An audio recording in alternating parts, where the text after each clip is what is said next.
Olá, boa tarde para todo mundo. Bem-vindos para a Casa Pública. Para quem não conhece, é o primeiro Centro Cultural de Jornalismo do Brasil. É a filial da Agência Pública aqui no Rio. É um grande prazer ter vocês aqui hoje para a gente dar umas risadas, eu espero, porque o mundo está dando muitas voltas e eu acho que é um momento perfeito para a gente estar fazendo essa conversa aqui hoje. A gente está trazendo aqui hoje dois grandes comunicadores, né, que a gente admira muito. É o Leonardo Lana, do Sensacionalista, por favor.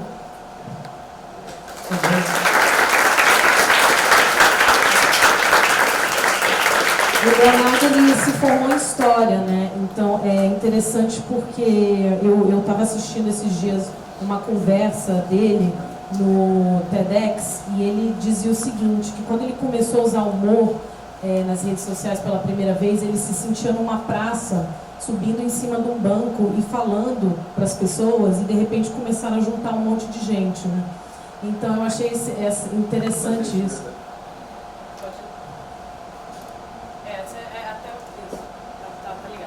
Eu fazia isso de verdade. Você faz isso de verdade? Bom, ele praticamente faz isso, né? Ele falou que o Twitter, para ele, é como se fosse isso. Aí, de repente, você começa a montar um monte de seguidores ali naquele espaço, né?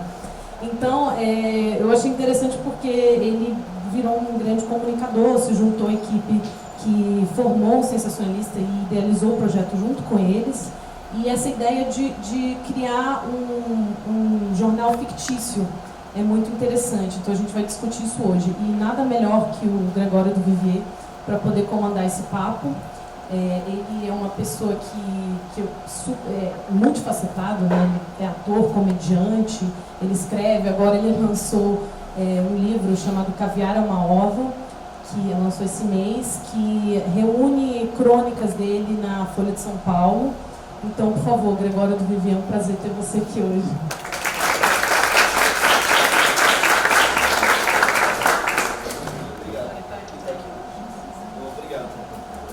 Obrigado a vocês. Boa tarde, desculpem. Só uma coisinha antes de começar, vou avisar que a gente também vai incentivar a participação do público. Eu não garanto que a gente consiga colocar a pergunta de todo mundo aí na roda, mas eu vou estar caminhando por aí com um bloquinho, então vocês podem me parar se quiserem fazer uma pergunta, e aí se der tempo eu vou inserindo na conversa, não é por ordem de chegada não, eu vou inserindo no momento que for mais oportuno. E uma última coisa é que o Leonardo Lana foi muito simpático e ele está hoje presenteando um livro para alguém aqui da plateia.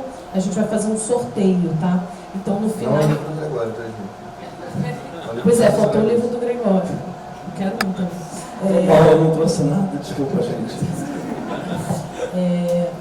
Mas então, a gente vai sortear esse livro. Então, no final, eu vou avisar como é que vai funcionar aqui. Tá? Obrigada. Bom, desculpem o atraso. É horrível a pessoa chegar atrasada, já pronto. Ainda mais com purpurina, vocês perceberam.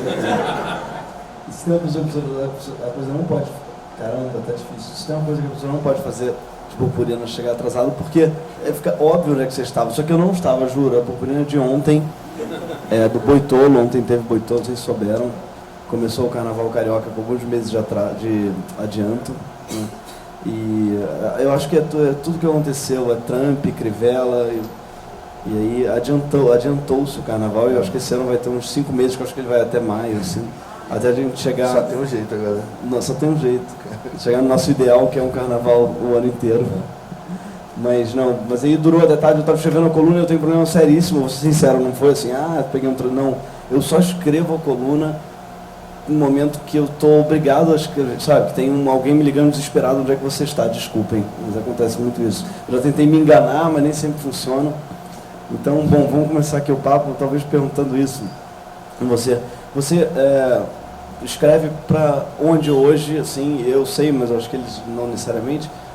Para onde você está escrevendo hoje, Léo, assim? E volto a dizer que eu sou muito fã do Léo, de verdade. O Léo é um cara que eu sempre achei brilhante, desde lá do Twitter, do Microcontoscos, ele tinha um Twitter sensacional.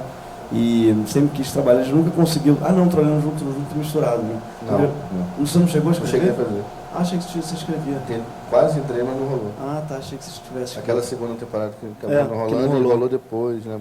Ah, tá. Então a gente nunca trabalhou juntos, não. Eu sempre quis, mas ele tá na mídia golpista hoje em dia, no PIG. É brincadeira, tá, gente? É irônico esse título. Mas fala, por que você está escrevendo agora, Léo? Então, atualmente eu sou roteirista dessa empresa aí que você da Rede Globo. Eu escrevo o programa Tá No Ar e a Escolinha do Professor Raimundo, que já foi escrita, né? Tá sendo exibida agora. E o Sensacionalista, que é o site que a gente escreve diariamente. Oficialmente são esses lugares, mas pinta coluna na Folha também, né? Do Sensacionalista a gente está fazendo.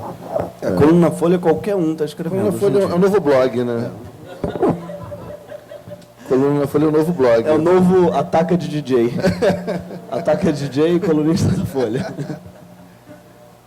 É isso. Bom, mas oficialmente eu escrevo nesses lugares. E o Sensacionalista é um projeto...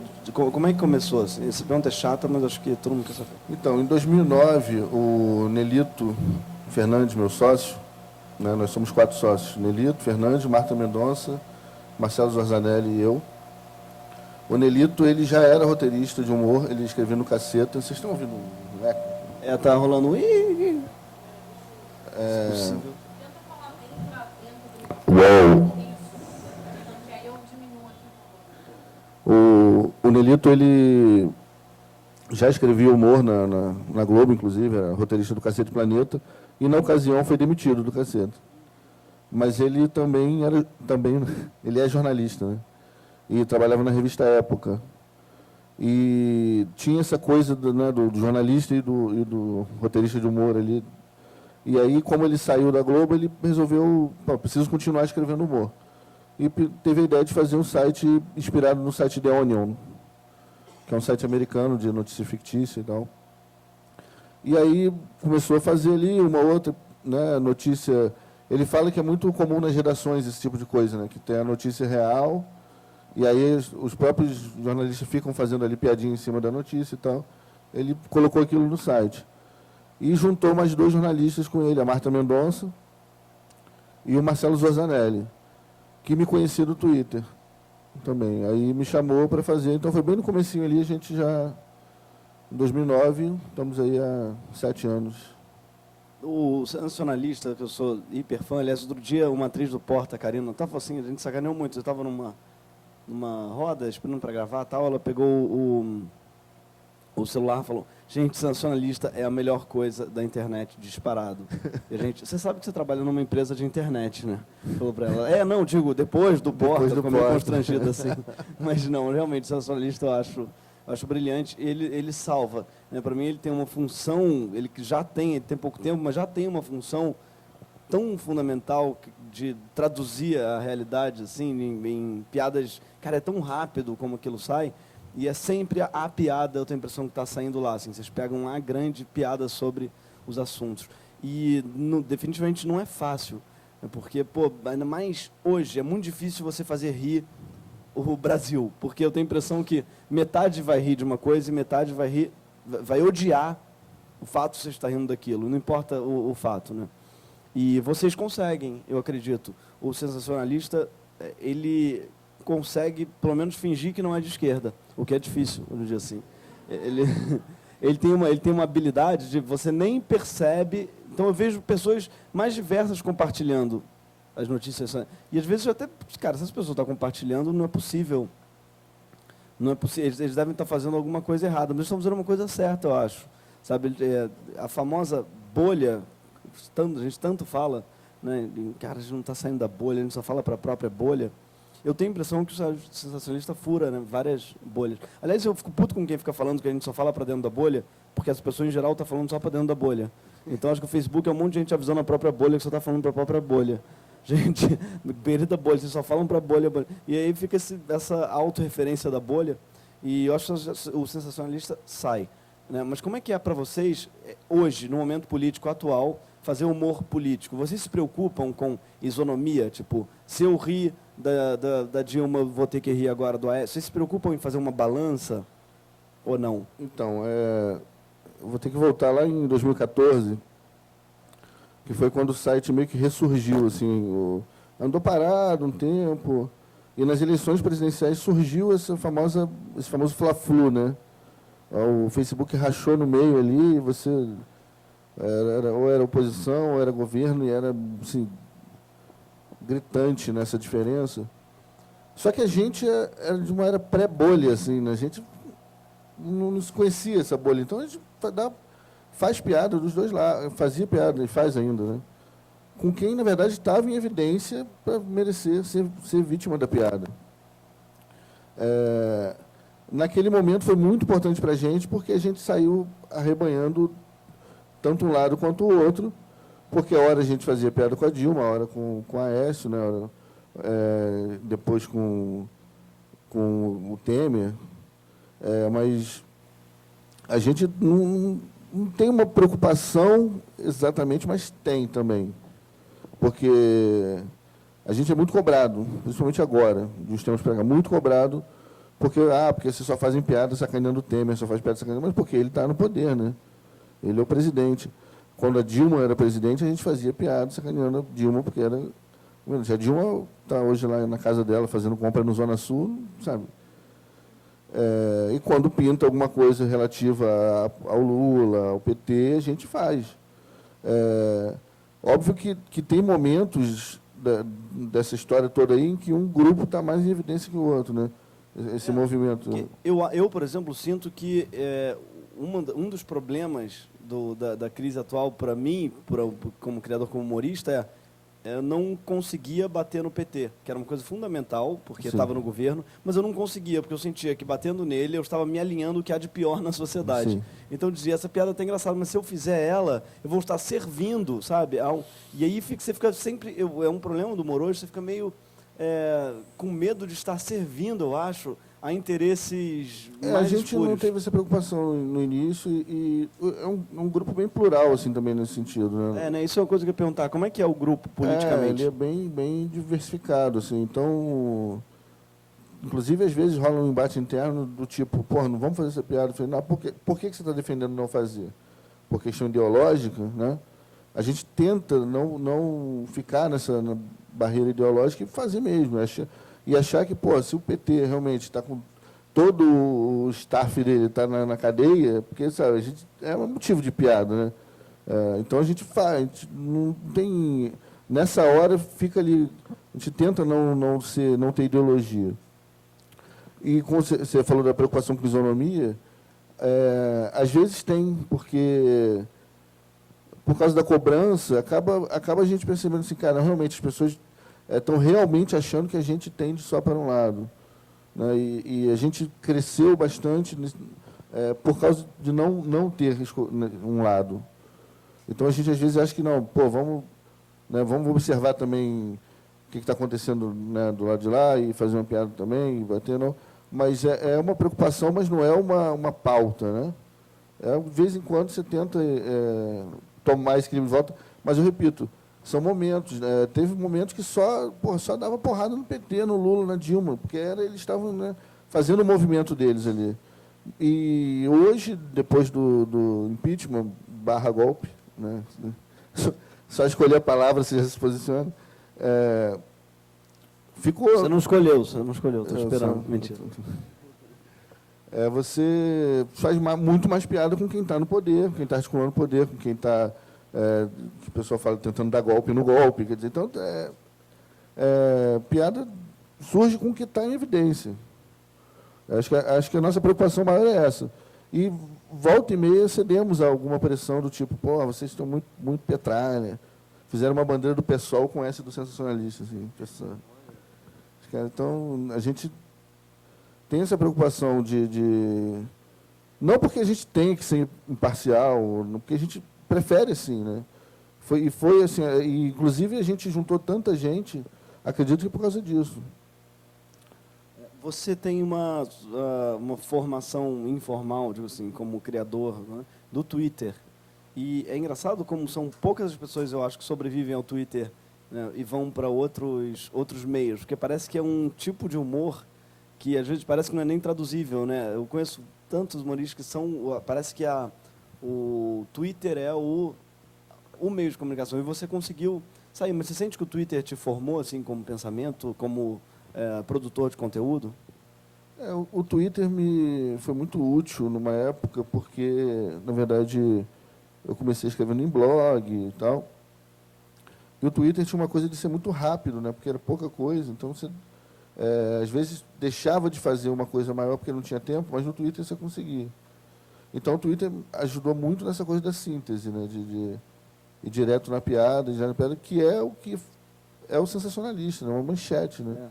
A piada se resume ali. Você sente que como é que você sabe esses dados? Quanta gente clica e lê assim o sensacionalista? Clicar e ler, olha, não sei te dizer números exatos, mas a proporção entre quem curte e compartilha para quem lê, sim, é abissal. Abissal, né? Eu também abissal. tenho essa impressão em As relação pessoas a todo o texto. não, as pessoas leem, tem um volume grande de acesso. Sim, mas comparado com... Compartilhar. Cara, tem matérias, por exemplo, tem piadas que alcançam 6 milhões de timelines. E dificilmente foi lido por... porque as pessoas... Porque a piada, acho que é uma característica nossa. Isso vem muito do Twitter, né? Você resumir tudo ali naquela frase. E aquela frase é suficiente para rir, né, para passar a mensagem, para compartilhar, para curtir e tal. Mas se você clicar, você vai ler uma matéria que foi... É engraçado que virou quase... Está tão popular esse jornalista que virou, vocês devem saber, né? Virou expressão popular, parece sensacionalista. Qualquer, né, notícia virou uma referência de absurdo. E aí chegaram a fazer, não sei se é de vocês, mas o surrealista... Surrealista é nosso. É de vocês, que são notícias reais, né? Sim. Reais, mas surreais, é isso? Porque começou essa brincadeira de...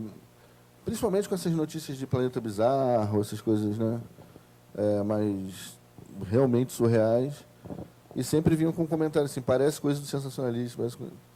Aí a gente pegou um amigo nosso, um jornalista que estava desempregado.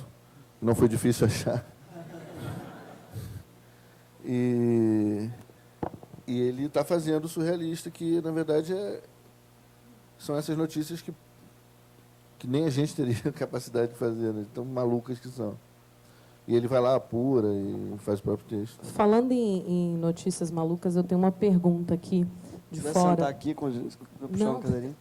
Eu gosto de ficar em pé, na verdade, eu estou achando vocês um público meio tímido, assim. Eu acho que vocês podiam fazer perguntas também. Porque essa pergunta veio de fora, ela veio da diretora da Pública, que não pôde estar aqui com a gente hoje, a Natália Viana. Ela falou do pós-fato, que está se falando muito agora na internet, e o impacto de notícias falsas usadas por grupos políticos, né? Como aconteceu na campanha do Trump. Isso acontece nas reportagens? As pessoas compartilham achando que é verdade? Então, teve uma época que, sim, bem no começo.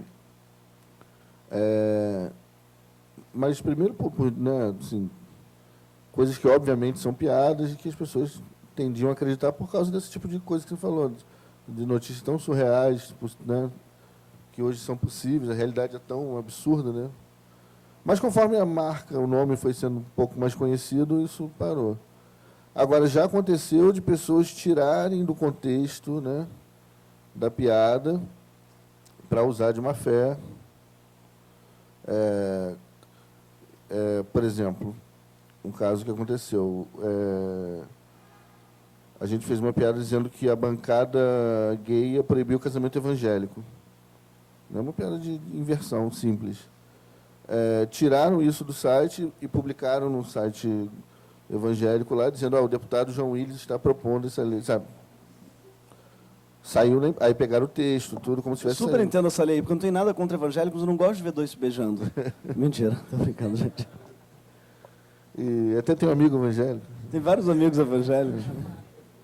Então, acontece menos hoje por causa já está bem conhecido, né? Mas no começo acontecia mais, de acreditarem, né? Eu tenho impressão, é engraçado essa coisa do pós-fato, estava até falando isso com a Manu, que está aqui, que é uma aflição da expressão pós-fato que eu tenho, é que ela dá a impressão que em algum momento houve fato. Quando a gente sabe que a política sempre foi o lugar do não fato, né?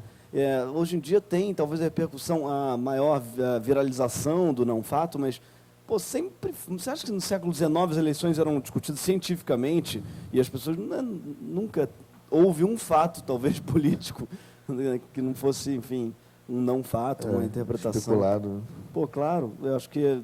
Então, eu tenho a impressão também que as pessoas, elas a gente tem um pânico em relação ao que está acontecendo agora, de absurdo, mas se for numa perspectiva histórica, eu nem sei se é tão absurdo, né?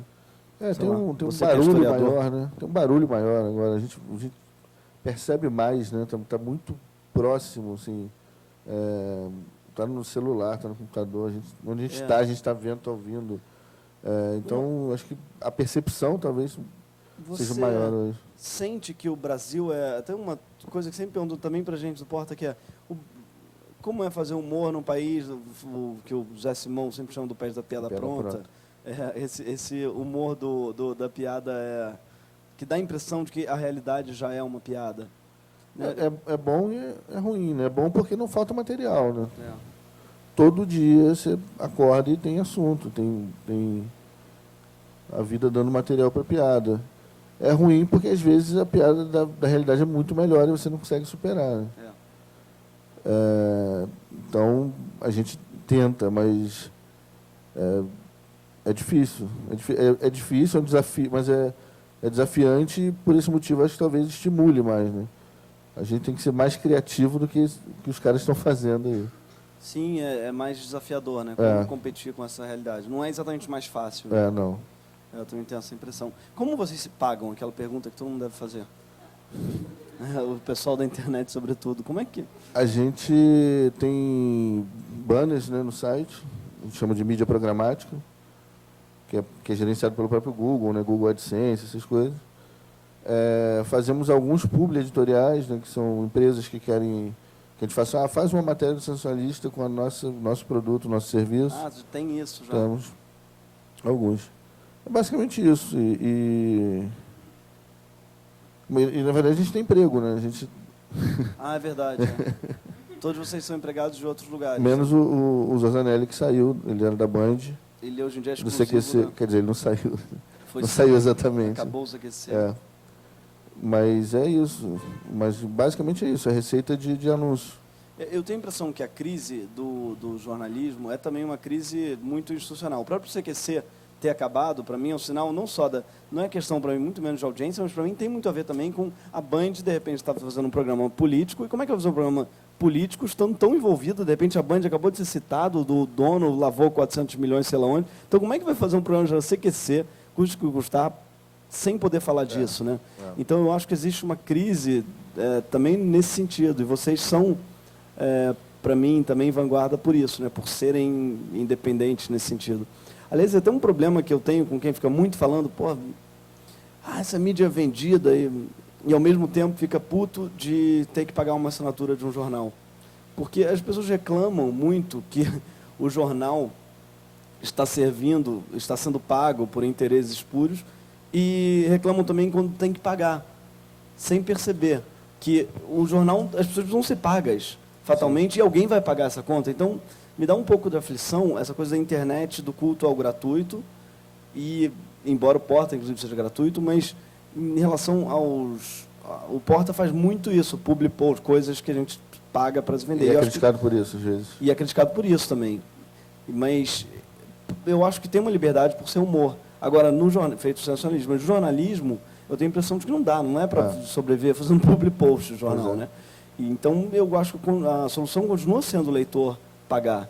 E eu acho que é um puta problema quando o leitor acha que ele não precisa pagar por notícia, né? Ele acha que a notícia é de graça, sem perceber que tem sempre alguém pagando pela notícia, né?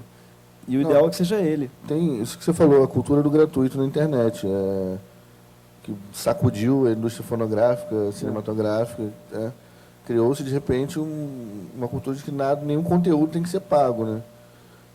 E acho que no jornalismo também tem uma ideia de que as notícias estão aí, né? Que aconteceu e as pessoas estão falando. Na verdade, alguém parou, sentou para fazer aquilo virar notícia. E ninguém quer pagar por isso, né? E como você falou, e até no humor, no entretenimento, que você tem mais liberdade para fazer publicidade e tal, por não ter esse compromisso, né? Você também é cobrado, porque Não sei porquê, mas as pessoas, quando percebem que a gente está fazendo propaganda, virou mercenário agora, né? Que história é essa agora de querer ganhar dinheiro? Né? Virou meio um crime. Agora vamos vender informação, só falta essa agora, vender, sabe? Cobrar pelo que você está produzindo, cobrar pelo conteúdo. Total, eu acho que é uma geração que ainda não entendeu direito que você não consegue comer likes, né? E você vê pessoas sedentas por likes e eu por brincava disso no começo, no Twitter, que eu imprimi o tweet, os retweets ali, gênio, né? KKK, LOL, aí no mercado pagar a conta com ele. Né? Tentar trocar. Quantos retweets está essa banana aqui? Eles fizeram um vídeo assim, não fizeram?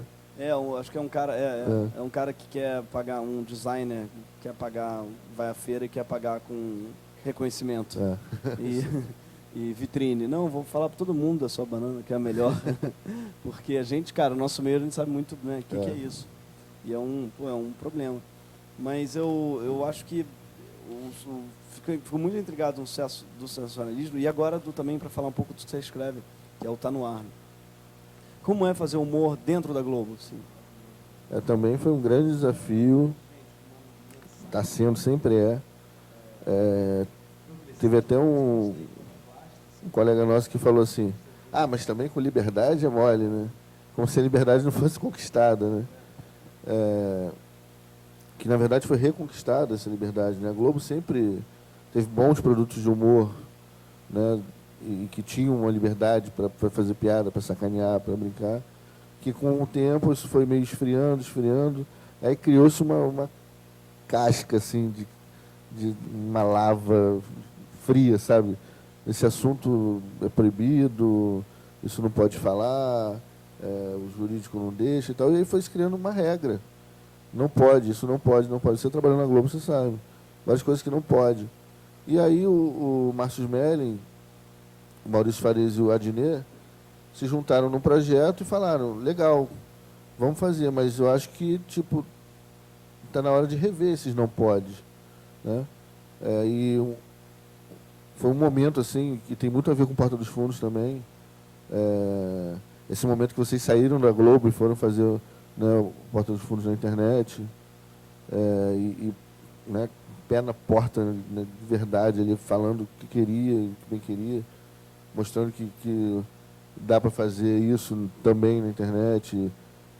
E aí a gente falou, cara, a gente tem que correr atrás desse momento, né?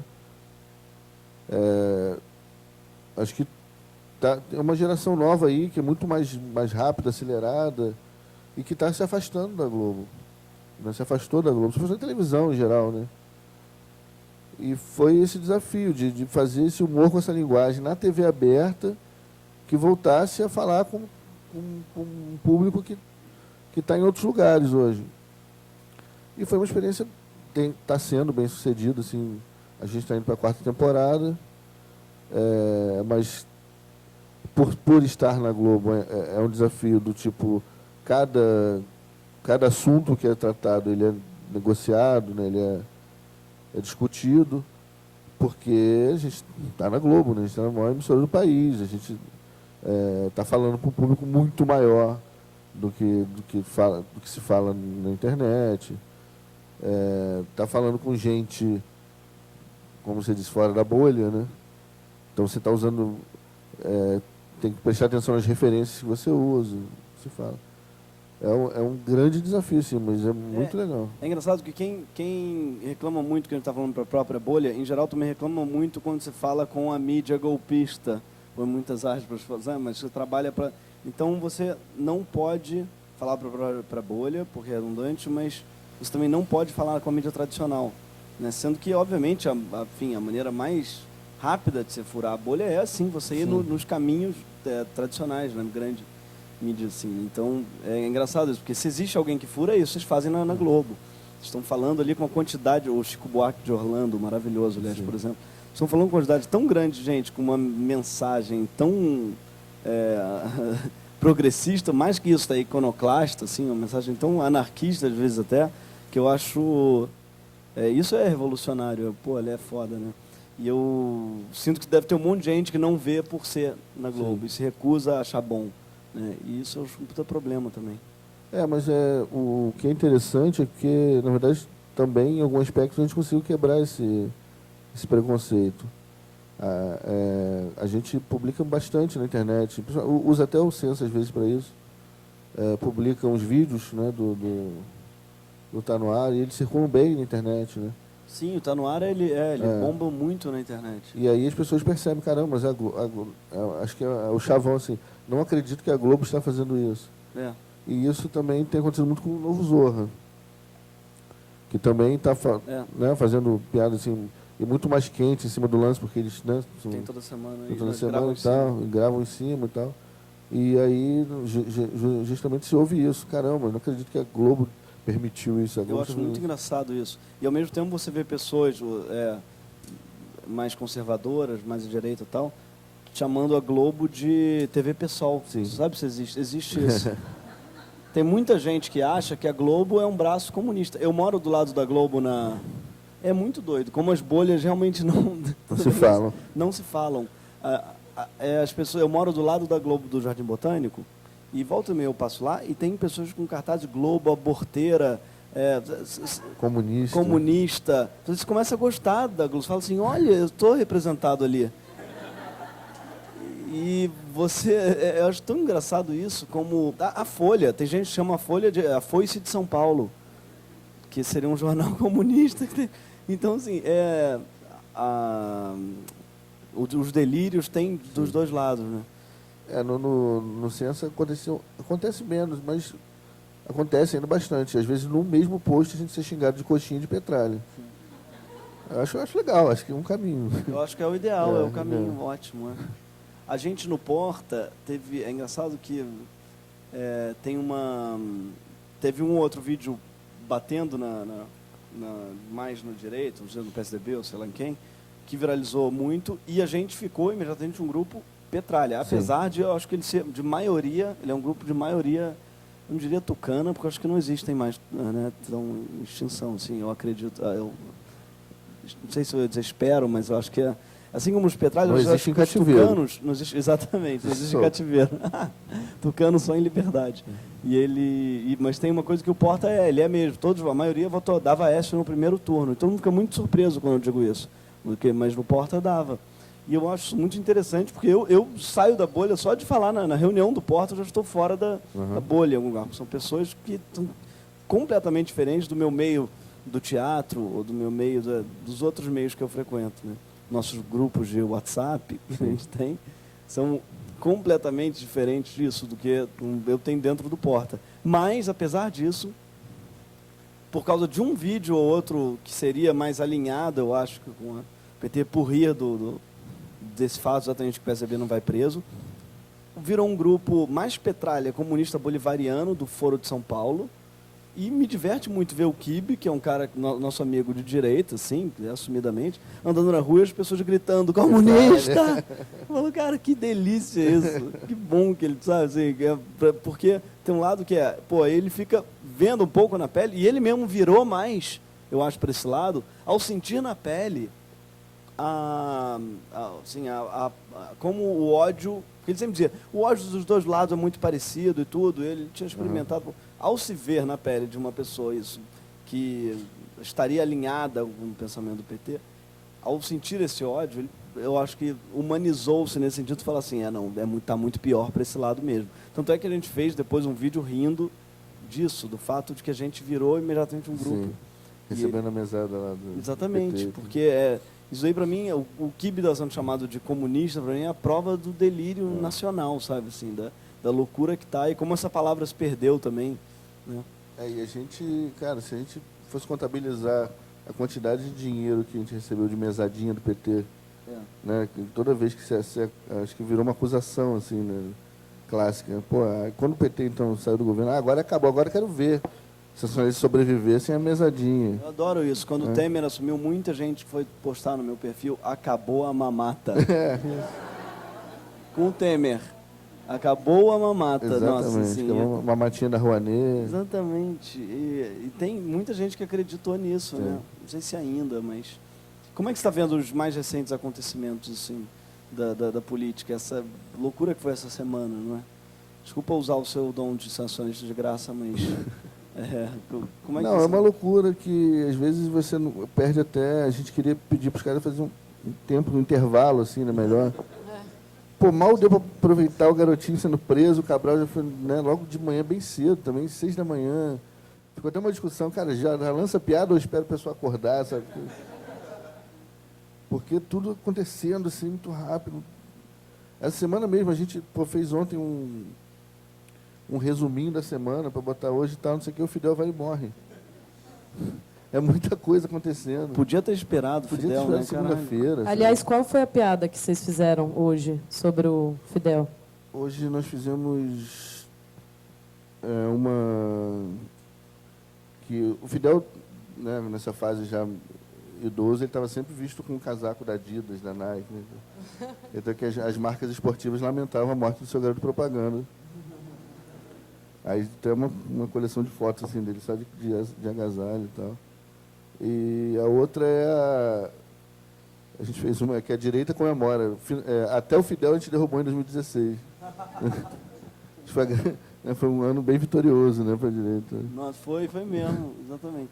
E é engraçado porque as duas piadas, eu estava pensando aqui, qual será a piada que a gente faz? Como é que vocês vão escapar dessa... Porque tudo virou um fla-flu imediatamente. Sim. E agora eu entrei, por acaso cometi o erro de entrar na internet antes de escrever a coluna e tal. E está uma briga entre as pessoas que lamentam a morte do Fidel e as que comemoram, e as que criticam as que lamentam, e as que criticam as que comemoram, as que lamentam os que comemoram, e as que comemoram os que estão lamentando. E aí fica um círculo... Que, na verdade, o pessoal está só esperando um motivo para brigar, né? Fica ali todo mundo meio Walking Dead ali. Exatamente, eu acho. Aí vê um vivo, né? Pronto, aí todo mundo em cima.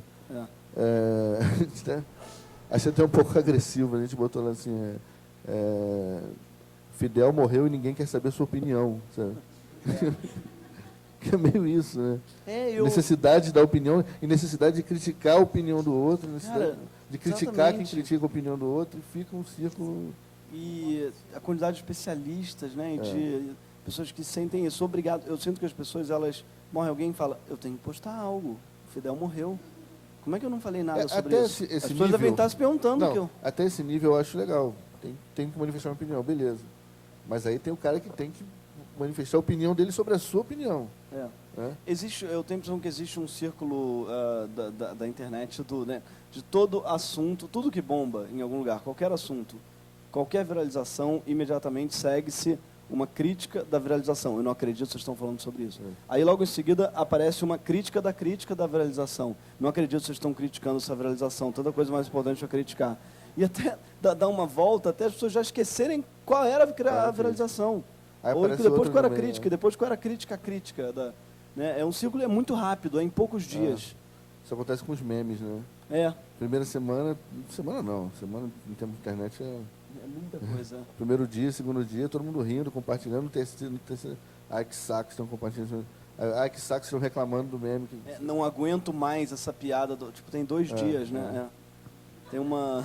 Ninguém te me exibido. Exatamente. O gigante da plateia acordou, agora está chovendo pergunta aqui, gente. Temos uma aqui da Leone Gabriel, estudante de jornalismo da PUC. Cadê Leone? O Leone.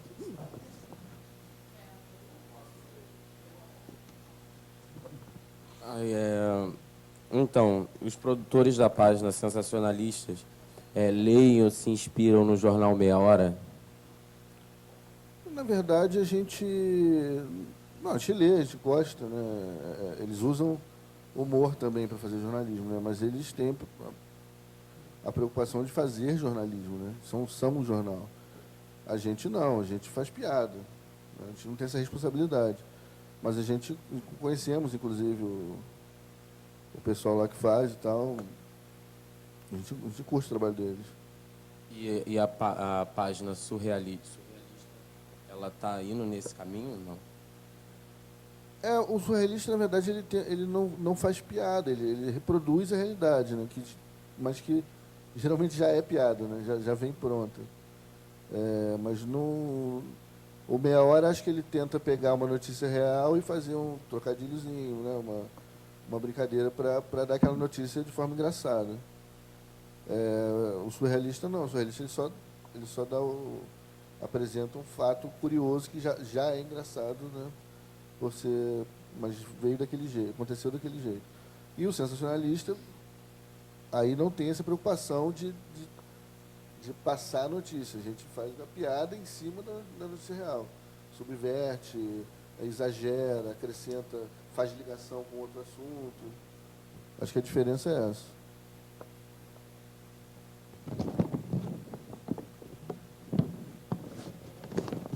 Tem uma pessoa aqui que está fazendo uma pergunta para o Gregório, é a Vilma. Você não quer falar, Vilma? Então eu posso ler para você. Ela falou assim, Wilma Ramos, dos Anjos. Ela fala, Gregório, por que você está brilhando?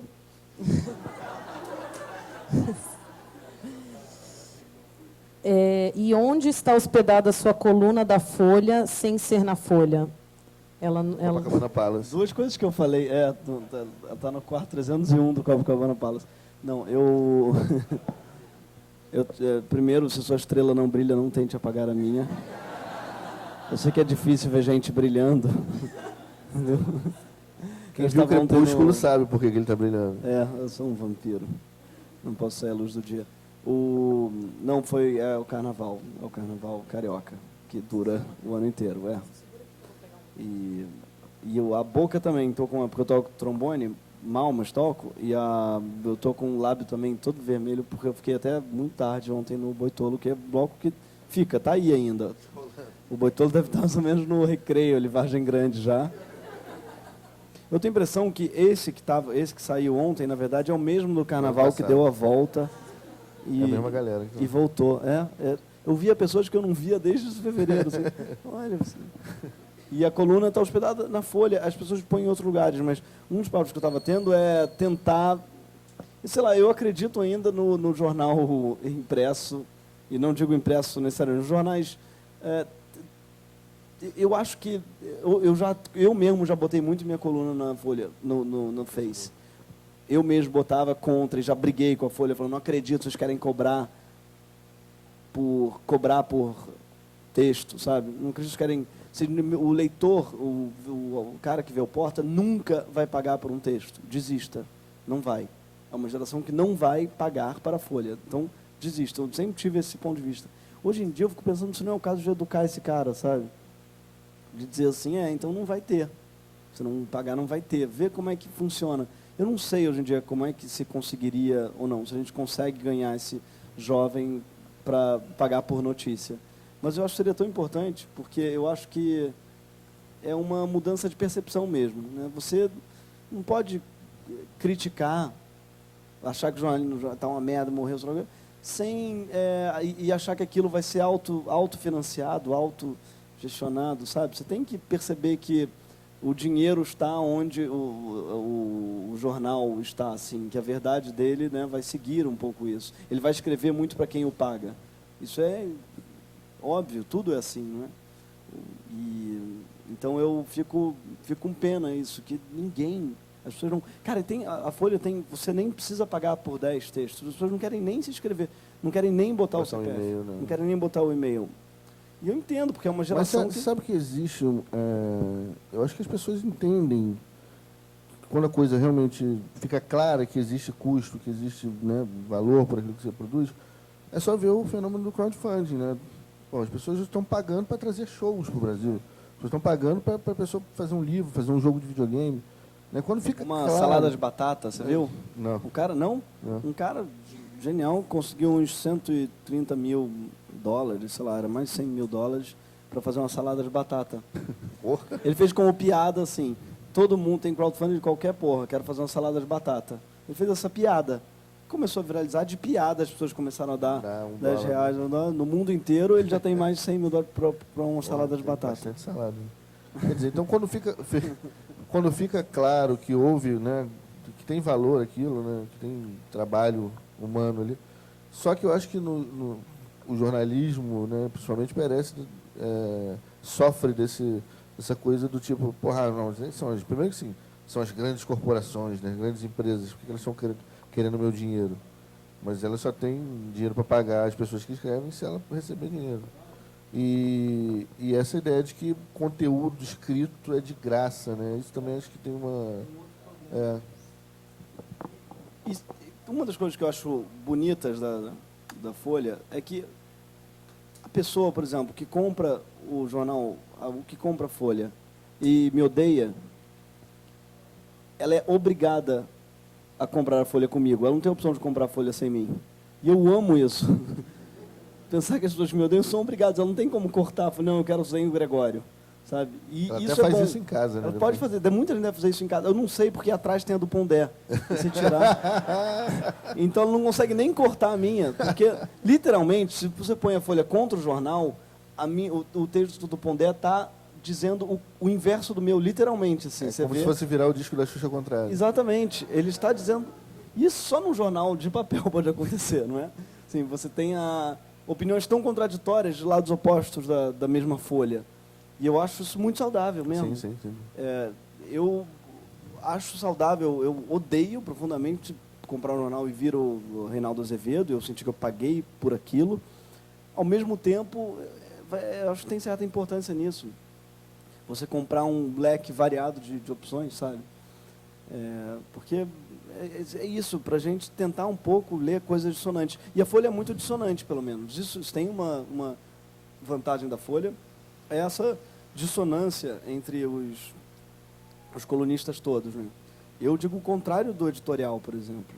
E o Reinaldo Azevedo também diz o contrário do editorial, mas que é um outro contrário que é o meu, que não encosta no meu. Então, é interessante isso. Não, a gente teve uma experiência lá durante as eleições, fizemos uma coluna lá no Caderno de Poder, e uma das orientações foi essa, cara, não, façam piada inclusive com a Folha. Eles têm, acho que eles, né, acordaram para isso. Acho que a Veja, essa gestão atual da Veja também está...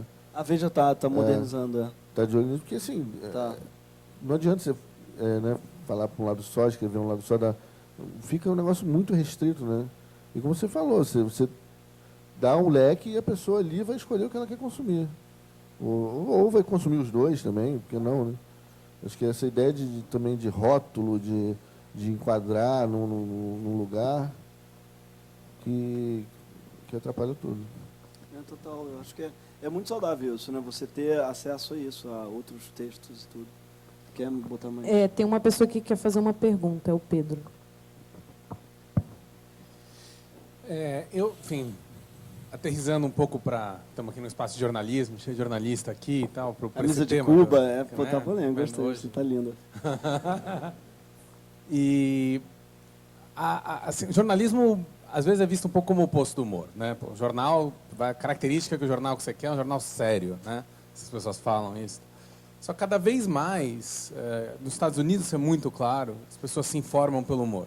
Né? O humor não é o passatempo. O humor é a forma de engajamento político, a maneira de se engajar, de se informar até, enfim. Eu tive várias vezes esse papo com o Gregório. O grupo americano que comprou o The Onion, no qual vocês se inspiraram, né, eles fizeram uma pesquisa nos Estados Unidos que chegou à conclusão que hoje o humor representa o que a música representava antes, no sentido de é o que faz as pessoas se levantarem da cadeira para se engajar com alguma coisa. Pode ser um produto, né, pode ser, antes você pagava mais para músicos para botar na propaganda do carro, hoje paga para o sensacionalista, porta dos fundos. Provavelmente não tanto quanto pagava para música. Né? Espero que chegue lá. E aí, então, um pouco, o que muda nisso, né? Assim, do ponto de vista, primeiro, da responsabilidade, quer dizer, então, antes os jornalistas decidiam o que iam fazer com o país, sentavam, né, e tinham poder sobre o presidente e tal. Os humoristas vão ter esse poder e vão tratar isso desse jeito, vão ter responsabilidade. Um pouco o que o Gregório estava falando no começo, assim, dá um certo medo de fazer certas piadas, porque isso tem consequências políticas, às vezes, violentíssimas. E o outro quer dizer, falta produto aqui no Brasil de um tipo de humor, ou seja, de um tipo da fronteira entre jornalismo e humor, como tem muito mais nos Estados Unidos, ou o público brasileiro é diferente, não dá para ir por aí, ou lá está dando errado, um pouco ouvir essa opinião de vocês. Você falou a palavra-chave, responsabilidade, acho que é o que muda. A gente foi percebendo isso quando estava falando para muita gente, quando a gente brinca assim que o humor às vezes fala mais sério, né, do que quem está querendo falar sério, porque você consegue chegar mais, né, você atinge mais gente, como usou o exemplo da música, né, você chega com mais suavidade, pega a pessoa desarmada e de repente você está passando uma mensagem, tá? Então acho que o que muda é essa responsabilidade. Agora também acho ruim ter que assumir essa responsabilidade, né? Porque a piada também tem o seu caráter irresponsável, o seu caráter, como a palavra bem atual, zoeiro, né? Que isso permite essa liberdade de brincar em vários lados, mas aí, como ele falou, de repente você vê, mas eu fazendo essa piada aqui, eu tô me alinhando a gente, né, que pensa diferente, que eu não quero, né, que esse tipo de gente... Então é uma responsabilidade que está tendo que ser trabalhada, tendo que ser estudada. Produto, você fala que envolva jornalismo e humor, sim, espaço tem, né? É só criar, né? Principalmente hoje com a internet. Hoje com a internet, falo isso é muito velho, né? A internet tem mais de 30 anos, né? Hoje com a internet. As redes sociais e toda essa coisa esse espaço cada vez mais público, né, de se falar, possibilita você brincar com formatos, né, mais de humor e jornalismo. A gente falou do CQC aqui, que infelizmente não está mais no Brasil, pelo menos não tem mais. Não está mais entre nós. Foi para o céu dos humoristas, que fazia jornalismo, né, e ia a Brasília, enfim. Uma coisa me deixou muito assustado agora com o Trump, aliás, você, a 20ª pessoa a comparar Trump, Brexit, Crivella e tudo, né? Todo mundo, a quantidade de análises que tem, conectando tudo. Mas que eu acho que tem certamente 1000 conexões possíveis, de fato. E uma delas, para mim, é o fato de que os humoristas não conseguiram fazer nada, né? Eu acho que ele deixou uma depressão, acho, na classe humorística, assim, no sentido que, realmente, eu acredito também muito nesse poder. A gente sempre fala sobre isso, com Pedro e a Manu também, tal, que é do poder do humor hoje. Realmente, óbvio que tem um puta poder, um puta lugar dentro da sociedade. Ao mesmo tempo, os recentes acontecimentos foram, acho que, uma porrada muito dura na classe humorística, que, nesses casos, estava muito unida. Sim. Não é PT, PSDB, não é golpe impeachment que divide.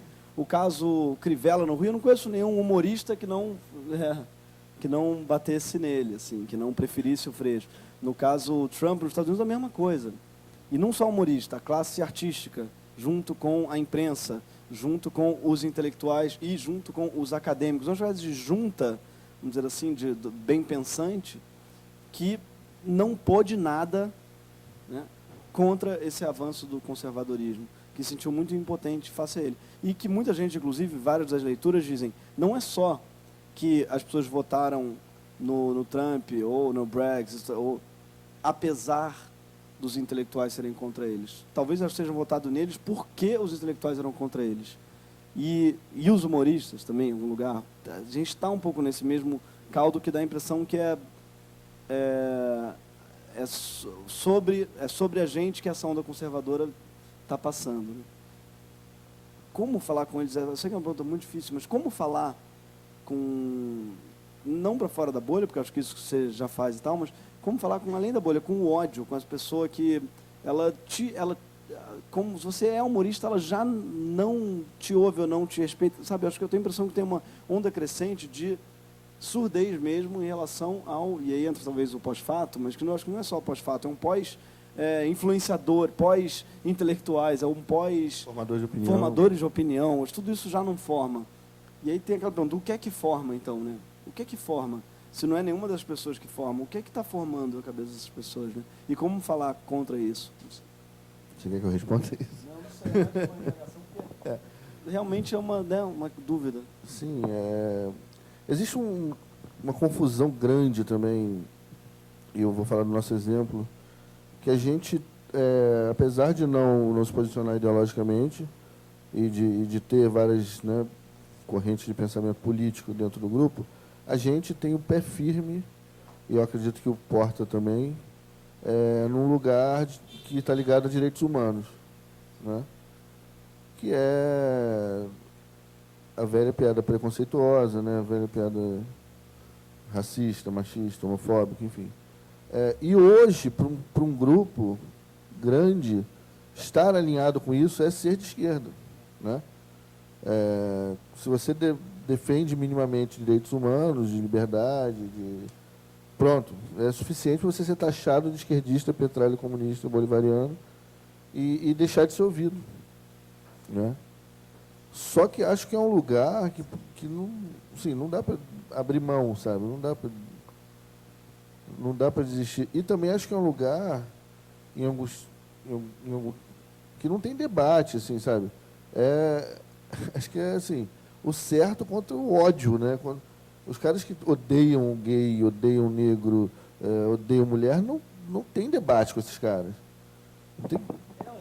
Isso que me aflige. Não tem, mas tem o quê, então? Pois é, mas porrada? e esse lado... Brincadeira, tá, gente? E esse lado acha que sim, que são dois lados de uma moeda, né?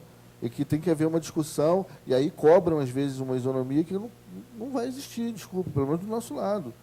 A gente acredita no discurso, apesar de errar muito no meio do caminho, porque, né, estamos todos inseridos num ambiente que séculos aí de problemas nesse sentido, mas que pelo menos tenta não errar. E acho que tem um lugar aí que tem querem fazer disso um debate que não há. É até um problema que eu acho nessas análises, que volta e meia são contraditórias, porque muita gente diz assim, a gente está se negando a ver o fascismo. O fascismo está lá, a gente não quer chamar ele de fascismo. Uhum. E, ao mesmo tempo, dizem, o problema todo da esquerda é que ela fica chamando eles de fascistas.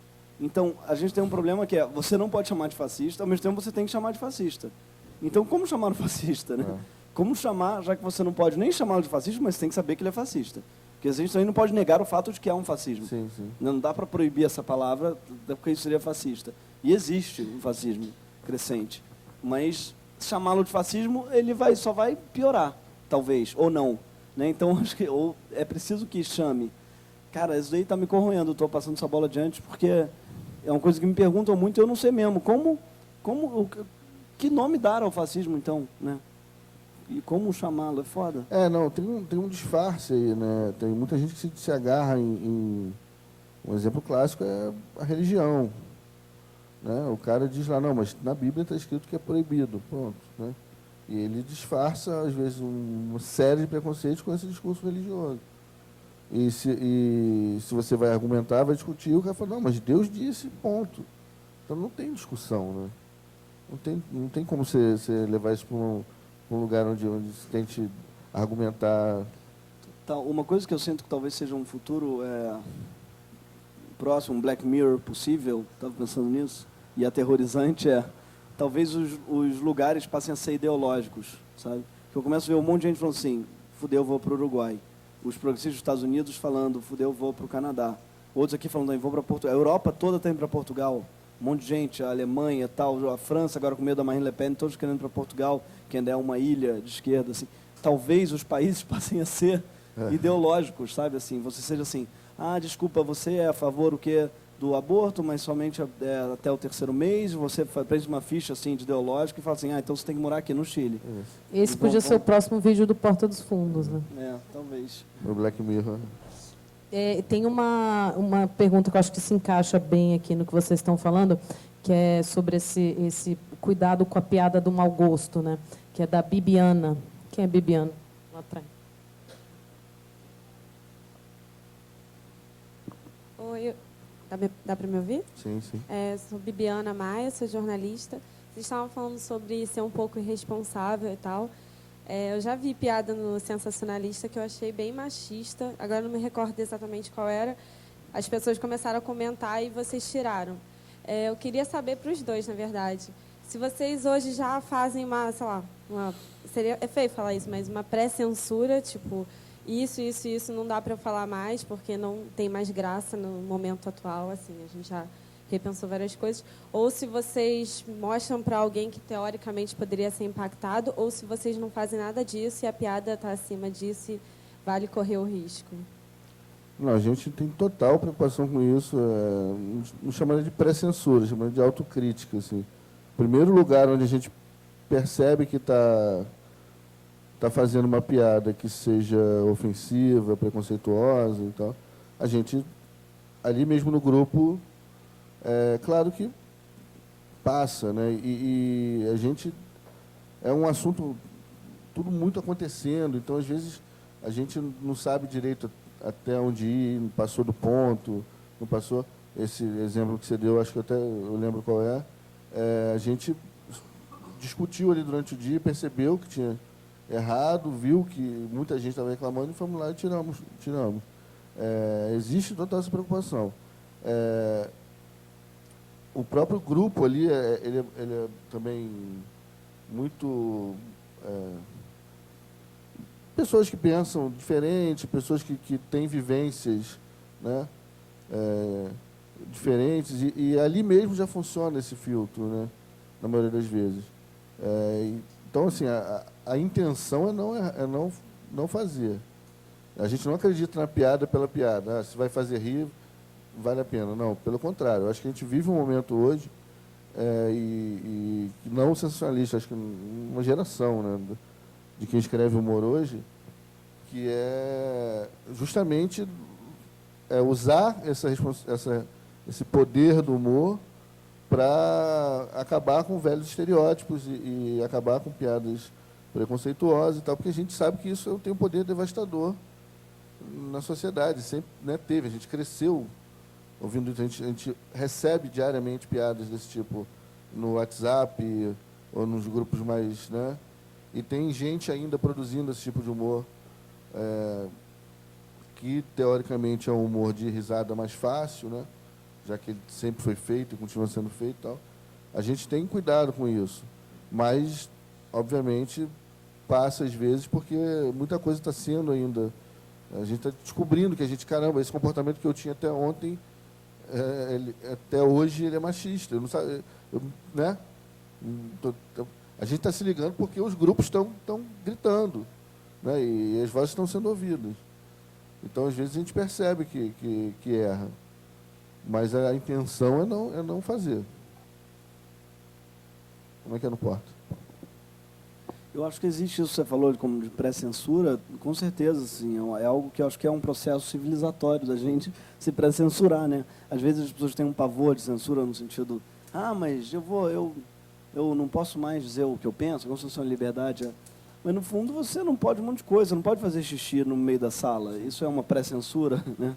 Não é uma pré-censura, é um processo de civilização. Você não vai fazer algo que, né, vai incomodar, assim, tanto ao convívio social. Então, eu acho que o humorista, às vezes, tem isso. Estão me censurando, quando, na verdade, não chama-se censura, chama-se pessoas ofendidas, pessoas que não gostaram daquilo. Eu acho que a gente tem que estar com o ouvido atento, sim, para ouvir, porque volta e meia a gente não percebe. Eu tento fazer esse processo mental anterior à publicação, mas volta e meia escapo. Até hoje, eu sei que ainda vou escapar muito na vida, vou errar muito, porque está muito entranhado todos os preconceitos, a gente nasceu e cresceu na sociedade, a gente é atravessado por 1 trilhão de possibilidades de opressão, né, e volta e meia a gente as abraça sem nem perceber. E eu acho que cabe a gente estar com o ouvido atento mesmo para, quando isso acontece, se retratar, e, enfim, apagar e tentar não repetir. Né, porque eu acho que é um esforço constante, não é uma conquista, né, o não machismo ou o combate ao racismo não é algo que, pronto, consegui, né? Não sou machista, e você ganha um diploma e olha, pronto, assim como a democracia, né? Nada está ganho, né? É um debate diário, né, um esforço diário, eu acho. E esforço é bom, as pessoas acham, esforço, vai viver fazendo um esforço, não sei mais, mas a gente vive fazendo um esforço para 1 trilhão de coisas, que eu digo, né, não é fácil ir para um almoço de família também, a gente tem que ir. Não, e tem uma discussão assim, bem, né, atual, que é essa coisa você falou de censura, e as pessoas acharem que estão sendo censuradas, né? Que estão sendo... não podem mais falar. Mas... E aí a velha expressão, o mundo está muito chato. Eu adoro isso. Está muito chato para você que não pode mais ser racista, né? Muito chato para você que não pode mais ser homofóbico em paz, né? E você falou do esforço. Existe um lugar aí, principalmente no humor, que arrancar risada é fácil, cara, né? O humor, ele depende de alguém se ferrando, depende da situação sair do normal e ter uma vítima, um alvo e tal. E é muito fácil você continuar atirando nos mesmos alvos de sempre, porque a sociedade faz isso, né? Cara, eu fico impressionado como o humor já mudou. Veja um programa, mesmo programas que a gente adorava, sei lá, a gente aprendeu a adorar de 20 anos atrás.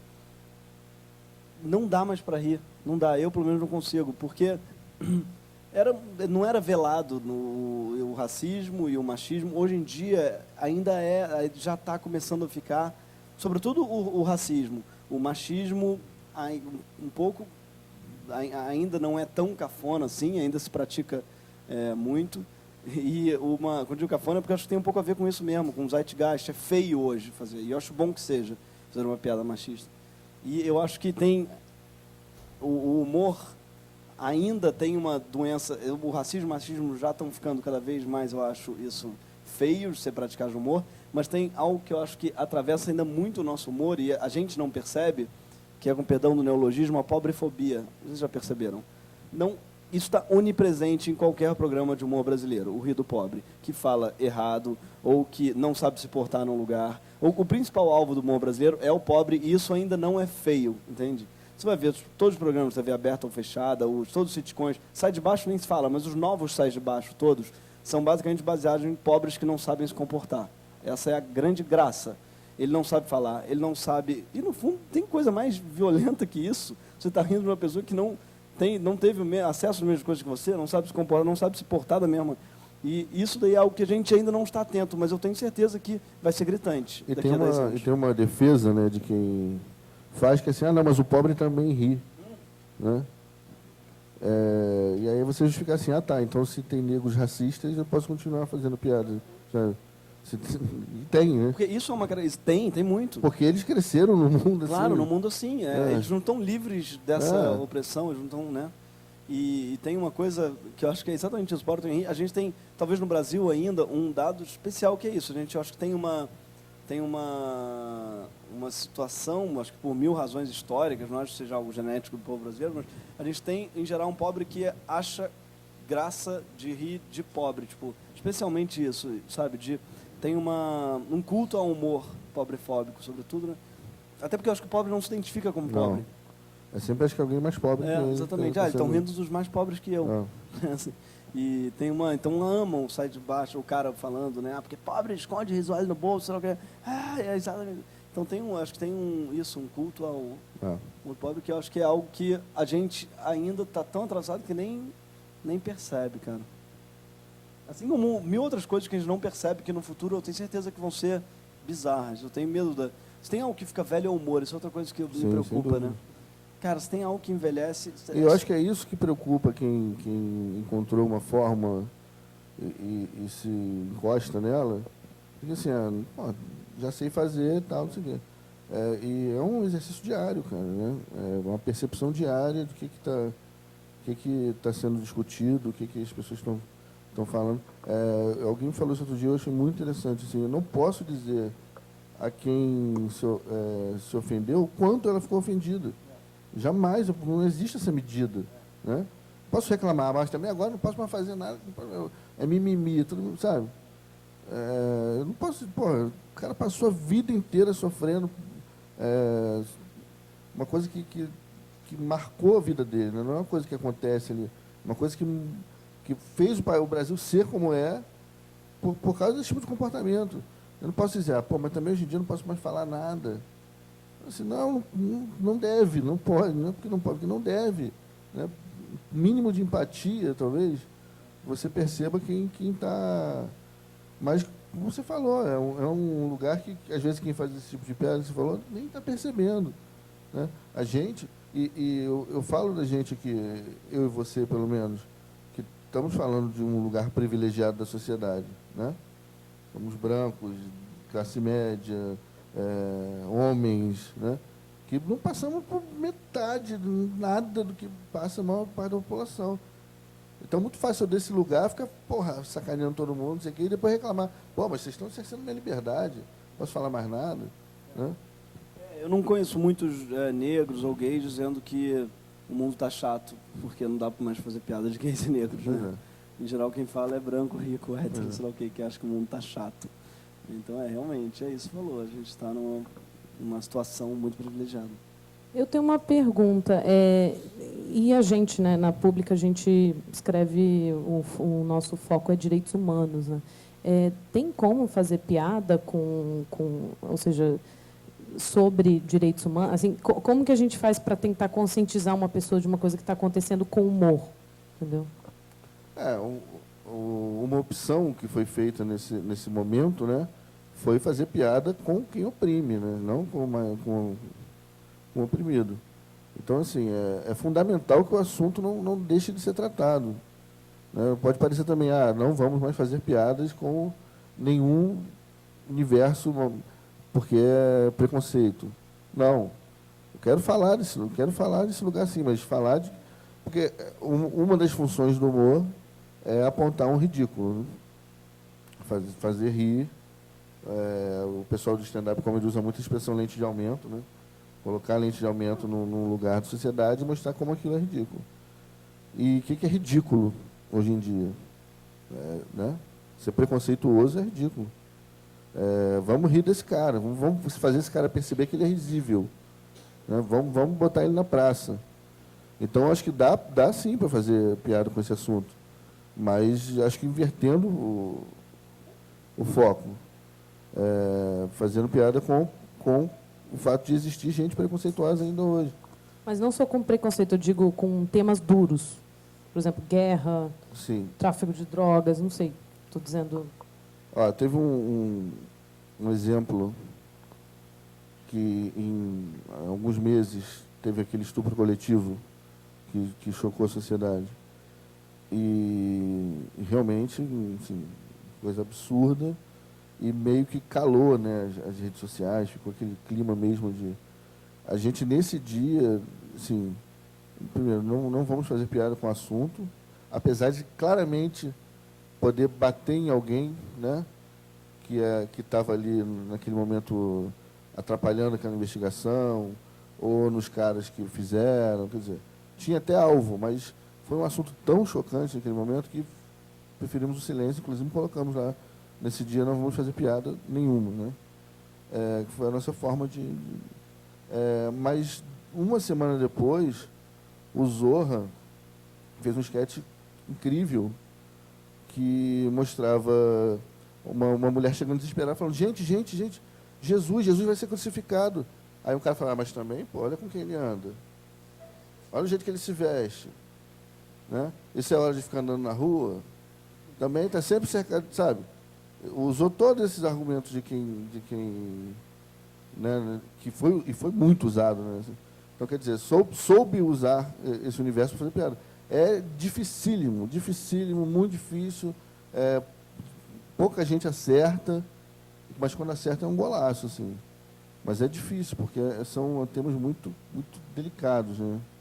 Mas acredito que tem que ser feito, tem que ser... temos, então, outra pergunta aqui da Júlia Bordman. Quem é a Júlia Bordman?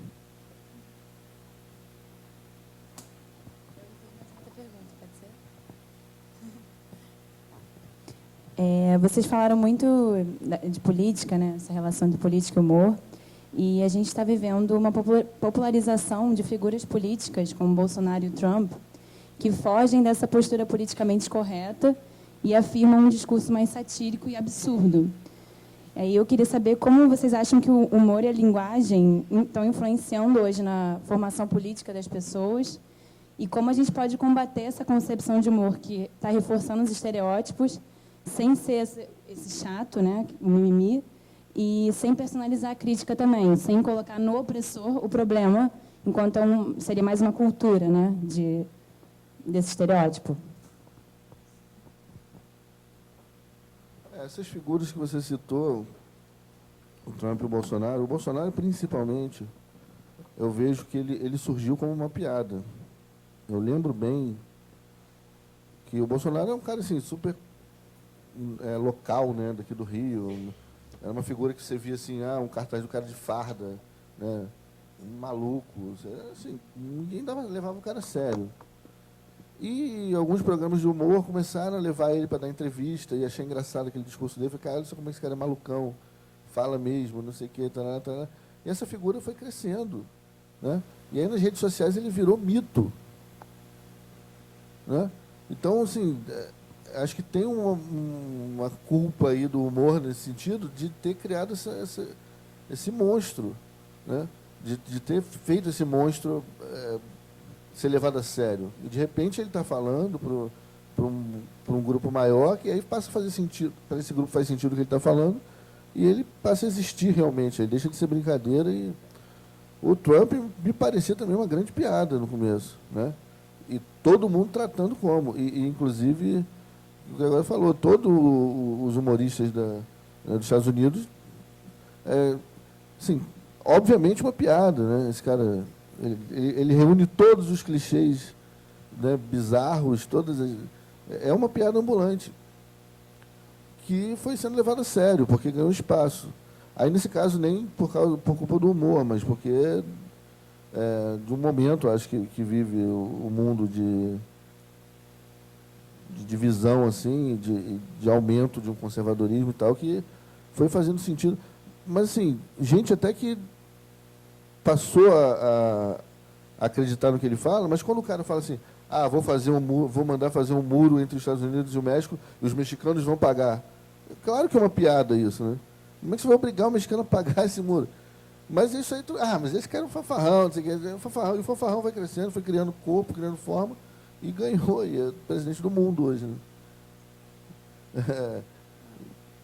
É engraçado isso, porque eu falei, é uma boa chave que a Júlia deu até de leitura do momento, que eu falei muito parece que o humor deixou de ser relevante, porque ganhou o Trump, ganhou o Brexit, todo o humor era contra eles. Mas, na verdade, não, porque eles são, a maneira deles, humoristas, com perdão do... Né, parece que estou xingando a classe ao dizer que eles são humoristas. Ao mesmo tempo, são. A escalada deles é muito devido ao humor. Eles têm uma habilidade de usar o discurso duro de forma engraçada. Engraçada não, mas de forma... É o bufão, é né, o que bufão, chamava na comédia, na comédia dell'arte. Tinha o Augusto, o branco, tem os palhaços, né? Augusto é aquele que faz sem besteira, o branco... O bufão é o Borat, é aquele que é o inesperado, né? O grotesco, aquele por quem a princípio você tem repulsa, mas ao mesmo tempo você tem um certo afeto também. E eles são a figura do bufão, é isso, é o bufão no poder. E é um perigo o bufão, né, no poder. Porque... e o bufão, ele por ter esse discurso engraçadinho, ele consegue falar um absurdo que as mulheres a gente tem que, né, grab them by the pussy. E o cara que nem é tão assim machista e tal, mas isso foi só uma piada. Na verdade, ele é um cara que vai trazer emprego de volta porque ele é bem sucedido, sabe? O cara consegue, de certa forma, agradar várias camadas da sociedade, né? De gente que acho que no fundo é preconceituosa e tal, mas que pelo menos não externa isso. E quando você confronta ela fala, não, mas isso aí, cara, o cara é um fanfarrão, ele fala o que quer, não sei o que é. E eu acho que o contraponto deles é uma esquerda muito envergonhada, sabe? É uma esquerda que não quer se assumir esquerda, que tem medo de dizer que é esquerda, não quer romper com o mercado, se diz, não, porque na verdade é uma nova esquerda, a gente quase que se vende como direita, não, a gente vai ser pró-mercado, a gente vai ser pró-empreiteira. Tem isso tanto lá quanto aqui. O rival deles é uma esquerda muito envergonhada de ser esquerda, muito mentirosa mesmo, no sentido que ela joga os dois jogos, assim. Então, é também uma vitória de uma pessoa que fala a verdade contra uma esquerda que é muito cagona, né? Sim. Eu tenho dúvidas que o Bernie iria melhor contra o Trump, também todo mundo falou isso, então é difícil saber de fato, mas eu tenho muita impressão, porque ele é sincerão, pelo menos. Eu tenho a impressão que a vitória do Trump é uma vitória do sincerão. idiota, porque está na cara que aquilo tudo é mentira, né? Um grande mentirosão, mas é uma pessoa mais espontânea, né? Frente a uma Hillary que parecia muito pensada e tudo era refletido e era medroso, assim, dava a impressão que era envergonhado mesmo de tudo, dos e-mails, mas também do mercado, um monte de coisa que ela tinha dito. Ela tinha muitos rabos presos, né? E o Trump passava a impressão de que ele não tinha rabo preso nenhum. É o que o Bolsonaro também passa, que não tem rabo preso. Então, talvez seja o caso também do humor, né, e da esquerda, do lado de cá, ter menos rabos presos, acho que, para competir com eles. Né? Eu acho que existe uma questão no humor, que foi falado aqui, a gente comentou, essa coisa o humor sendo usado para falar de assuntos espinhosos, né? O humor sendo usado como ferramenta de crítica e tal, mas que, aí tem a ver até com a pergunta que ela fez, alguns lugares onde o humor ainda não pode ir, né? Alguns lugares onde o humor não é bem-vindo. Falar desse assunto usando humor é mau gosto, né, delicado demais e tal. E desse outro lado não existe essa vergonha, né? Não existe esse medo, esse temor. O cara fala os mais absurdos e aí fala rindo uma coisa que é absurda, e o cara que acredita naquilo absorve, o cara que não acredita tanto vê como uma piada, mas se alinha em outro. Quer dizer, o cara, esse político bufão, ele não tem vergonha nenhuma de usar o humor a favor dele. E a gente, quando fala gente, eu falo assim, acho que essa geração que tenta usar o humor como ferramenta crítica, não sei o quê, está com medo também de chegar, porque realmente, às vezes, o humor não é bem-vindo. Né? E acho que diferente nos Estados Unidos, né, que você pode fazer piada com tudo. Né? Os caras fizeram no Saturday Night Live piada com nazismo, né? Comparando os eleitores do Trump a nazistas. E tenho certeza que, se fosse aqui no Brasil, a grita seria muito maior, apesar de estar claramente batendo num lugar ali perigoso. Então, acho que também é cultural, assim, nosso peraí, não, mas esse assunto, né, está fazendo graça com isso e tal, foi o caso que eu citei aqui agora. Isso acontece muito na internet, muito, muito. Como a internet está em cima do lance, qualquer piada que seja feita, mesmo que seja para criticar e bater em quem que a gente acha que está errado, só de fazer piada com esse assunto, nessa hora já... Tem um lugar muito estranho onde você não pode fazer piada, que é envolvendo o direito dos animais. Né? É muito forte. É uma pessoa muito... teve um caso que... Eu não lembro se foi na América do Sul. O pessoal na praia com um golfinho morto, tirando selfie. Foi bizarra essa cena. Então, aí a gente, na hora, foi bater nessa galera. Gente maluca, não sei o quê. Cara, a porrada que a gente levou por estar fazendo piada com aquilo. Gente, é um golfinho morto, seus insensíveis. A gente criou a expressão alerta golfinho lá no Sensacionalista. Toda vez que uma piada a gente percebe que ela vai causar um alerta golfinho, aí, liga aí, porque é curioso que às vezes esse lugar é muito mais agressivo do que se você fizer uma piada que envolva pessoas, sabe? Então, né, pisando em ovos sempre. Tem uma pergunta aqui sobre o humor brasileiro, que eu acho que se encaixa bem, é do Pedro Alves. Quem é o Pedro?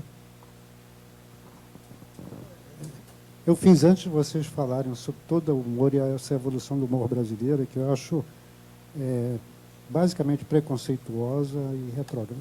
Na década de 70, eu morei na Suécia, se você fizesse uma piada contra um deficiente, você era isolado dentro do grupo, ninguém aceitava. Ou seja, 40 anos depois, a gente está discutindo no Brasil essa evolução. Então, eu teria basicamente duas perguntas. Como é que você situa o humor brasileiro dentro do mundo? Eu conheço o humor brasileiro, o humor chileno, o humor europeu e o americano. Como é que vocês se situam em termos de evolução? Né? Vamos falar em evolução, que a gente está falando muito de preconceito. E há uma outra pergunta também. O humor, em verdade, é uma forma de inteligência. Como é que não ri do humor, é porque tem uma área do cérebro com um pouco de deficiência. Né? Então, até que ponto a gente pode usar o humor para despertar o conhecimento? E qual é o limite do humor nesse sentido? que não quer acabar. Não, você falou, na década de 70, se na Suécia tivesse uma piada com um deficiente físico, Era isolado. você é isolado. Aqui, meu pai fala que passava um deficiente físico na rua e as pessoas tacavam pedra. Aqui no Brasil, nessa época. Então, você vê a diferença né, em que nível cultural nós estávamos e estamos agora em relação a isso. O humor brasileiro, em relação ao mundo, eu não sei responder exatamente. Eu sei que esse é um dado, né? A gente hoje está discutindo questões que até ontem eram naturais e normais, né? O tipo de piada que se fazia. E acho engraçado, há uns 3 ou 4 anos atrás, toda vez que você falava de humor politicamente correto, alguém falava assim, mas os Trapalhões sempre fizeram aquelas piadas e ninguém ficou racista por causa disso. Não? Ninguém ficou? Né? Os Trapalhões, Chico Anísio. Os Trapalhões sempre como defesa. E acho até injusto também julgar, né, os Trapalhões ou os Chico Anísio aqui, porque eles são homens da época deles. Né? Se fala muito em história, você tem que vestir, calçar o sapato da época. Certamente vai ser mais apertado que o seu. Mas naquele momento também era o que se fazia. Que bom que a gente veio discutindo isso né, e acredito que seja uma evolução. O que a gente não pode é querer dizer, não, aquele tipo de humor estava certo e até hoje tem que ser feito. Né? Então, acho que essa talvez seja... Não conheço acho que por ser colonizado, a gente tem muito mais acesso ao humor americano e inglês, né? Você falou de humor latino-americano aí, de chileno. O próprio humor chileno mesmo, também morei no Chile na década de 70, achei mais civilizado que o humor brasileiro de hoje, por exemplo. Mais politizado também, pelo que eu tenho muito acesso. Mais politizado. Assim. Não, em termos de politização de cultura, o Chile está muito mais avançado que o Brasil. O Brasil está bem atrasado em relação ao Chile, Argentina, mesmo Uruguai, na minha opinião. O Gregório conhece bem o pessoal de Portugal também, no humor português. Portugal é outra relação com o humor totalmente diferente. Os humoristas têm primeiro eles têm a rádio ainda, que é uma coisa vintage, né? As pessoas ainda ouvem muita rádio, todo humorista tem um programa de rádio muito ouvido, mas eles batem muito na política, tem programas incríveis, tem um que chama Governo Sombra, que são os humoristas comentando a semana, não só humorista, um cronista, comentando a semana política. E é um programa que pauta as discussões, pauta os políticos, inclusive. E tem uma diferença que os políticos participam, isso é fantástico. Ricardo Araújo Pereira, que é um grande humorista de lá, ele tinha um programa de entrevistas que ele detonava, ele desconstruía de maneira hiper inteligente o candidato. E todos, mesmo sabendo disso, continuavam indo. Aqui, os presidentes, os candidatos, não vão nem a um entrevistador fofo, vamos dizer assim, do bem, porque prefere não, porque acha que não é isso que ganha a eleição, porque aí talvez não seja mesmo. Portugal todos iam, e é maravilhoso. Tem tudo na internet. Se botar Ricardo Araújo Pereira, tem lá 1000 entrevistas nas quais ele desconstrói, assim, ele inclusive chegou a questão do aborto em Portugal, passou muito por ele, a legalização do aborto, porque ele tem um sketch sensacional, desconstruindo, imitando o Marcelo Rebelo, que hoje é o presidente, na época era o principal advogado de defesa da proibição do aborto. E ele tem um sketch, e o Rebelo fez um vídeo explicando por que ele era contra o aborto, porque ele era a favor da proibição. E o Rebelo fica dizendo, não pode fazer. Ele fica repetindo que não pode. Ele faz um vídeo. O vídeo original já era muito engraçado. A paródia dele falando não pode, do cara imitando e ridicularizando os argumentos, aumentando por que não pode fazer aborto, vai virar moda fazer aborto, ele começa a ridicularizar os argumentos do cara, a mulher faz um aborto antes de ir ao cinema, e começa a exagerar. O vídeo tem uma viralização de 10 milhões, que o Rebelo na época não conseguia sair de casa, que as pessoas todas, ele virou o cara da galhofa, e junto com ele foi ridicularizado a questão, a defesa dele, do aborto e tal, e ganhou o aborto. E muita gente acredita, o Ricardo diz que não tem nada a ver com isso, foi uma coincidência. Ele acha realmente que o humor não muda nada, o humor dele não pauta, mas eu acho que é modéstia, porque nesse caso claramente pautou a sociedade, sabe? E, então é um humor muito político que eles fazem, muito. Se você comparar uma situação com o Brasil hoje, usar a palavra aborto dentro de um contexto humorístico já é um problema. Né? As pessoas total, já não se fala nisso. É muito difícil falar disso no humor no Brasil. Imagina se fazer um vídeo do Porto dos Fundos falando de aborto. Não, imagina, é difícil. Mesmo que seja, né, com a intenção. É muito difícil, é verdade. Então tem essa barreira ainda, né, de lugares que o humor não pode ainda, não consegue chegar, mas que aos pouquinhos, né, se a gente não tentar também. Exatamente, tem que ir empurrando, né? A gente, porque eu acho que o humor ele é filho de uma sociedade. Eu acho não, é óbvio isso. Então, por que o humor é menos político no Brasil? Porque eu acho que eu digo, é menos, obviamente, declaradamente político no Brasil. Eu acho que é porque a sociedade é menos declaradamente política. A gente vive uma sociedade com muito menos participação política. Eu acho que em Portugal, por exemplo, na qual todas as discussões são políticas, todas são sobre o que está acontecendo no Congresso, são sobre... Tem a visão que o Brasil é muito recente e tem a ver com ditadura, não é? Também, de novo, porque a gente é um país geneticamente menos político, mas tem a ver com ditadura. Política era algo que a gente sempre aprendeu que era melhor não se meter. Meus pais aprenderam isso, né? Que era melhor não se meter com política, porque quem se mete com política desaparece, né? Tanto é que eu confundi agora o lapso, política com polícia. É algo que a gente faz muito no Brasil. Quem se metia com política, ainda mais à esquerda, desaparecia, sumia, sabe? Então, isso eu acho que acabou formando uma geração com muito medo. Política, e o que a gente está vendo agora, que a gente reclama pra caramba que a política virou novo futebol, né? Tem um texto... quem escreveu esse texto ótimo? Será que foi Pedro? O Abramo está aqui. Que, aliás, o Pedro, sigam ele no Facebook, é fantástico. E ele, acho que falou que a política é o novo futebol. Ela tomou o lugar mesmo do futebol, das discussões. E eu acho isso muito bom. É muito bom. A gente não está acostumado a isso, a brigar por política no Brasil. E eu acho fundamental que a gente brigue por política em algum lugar. Claro que era melhor que as discussões fossem civilizadas. Mas que bom que as discussões estão pautando sobre... que a política está pautando a discussão. Pô, eu acho sensacional esse tempo. A gente acredita esse crescimento do sensacionalista de 2, 3 anos para cá por causa da política. Porque a política voltou a ser um assunto forte, né? E a gente fazendo humor, apesar de não ter esse rótulo de humor político, a gente faz, né, piada com tudo, como a gente está fazendo piada em cima de fato e notícia, e o noticiário político tem pautado aí nosso jornalismo aí já, né, um tempo, então a gente faz muita piada em cima de política. E está tendo uma receptividade grande. Né? As pessoas estão discutindo, e você pega os comentários de cada matéria que seja de política e lá o bicho pega. Mas existe uma discussão, né, que vai criando uma cultura e vai...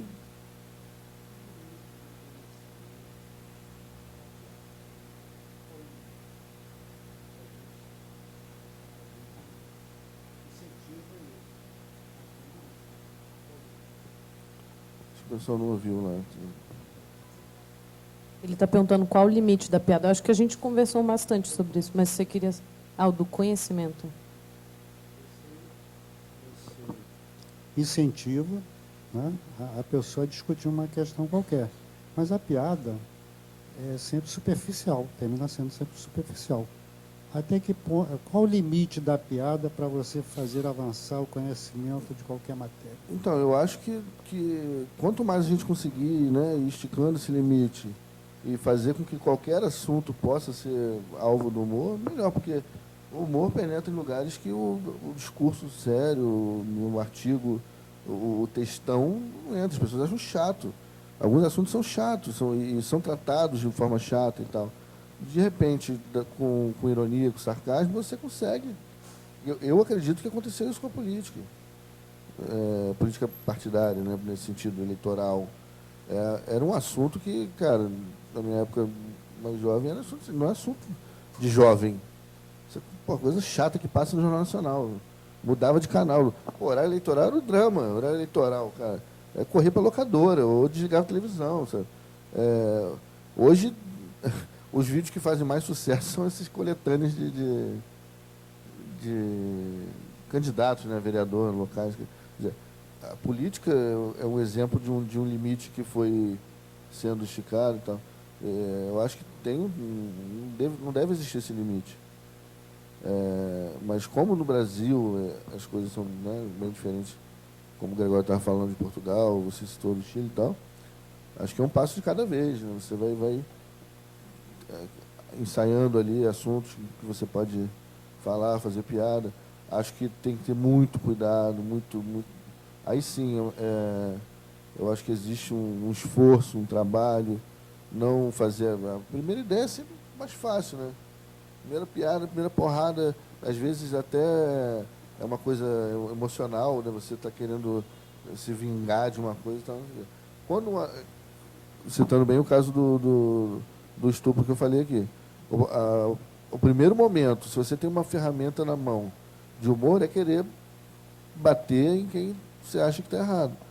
Só que tem que ter cuidado, porque se realmente estava um clima ruim, é uma situação assim, absurda no Brasil. Então, ter cuidado para falar de certos assuntos não implica que você não vá falar deles, mas que se faça isso com um pouco mais de delicadeza, inteligência, até você achar o lugar que, aos poucos, você vai conquistando esse respeito assim, pelo humor, né, de poder falar de assuntos sérios.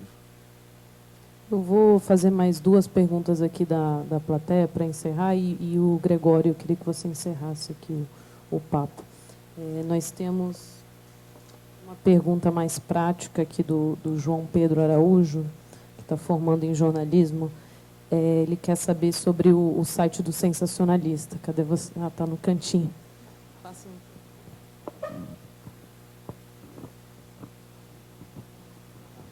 É mais a questão, eu tinha perguntado ali diretamente sobre a participação das notícias dos leitores. Se isso houve uma diminuição nessa participação do público, e se nesse período dessa divisão do país também, como é que eram os textos que estão chegando para vocês, se mais absurdos estão chegando, se vocês continuam acompanhando essa caixa de notícias, porque antigamente tinha até um projeto, que eu cheguei até a enviar algumas mensagens, notícias para vocês, que você ia desenvolvendo ali, estagiário, foca, não sei o quê.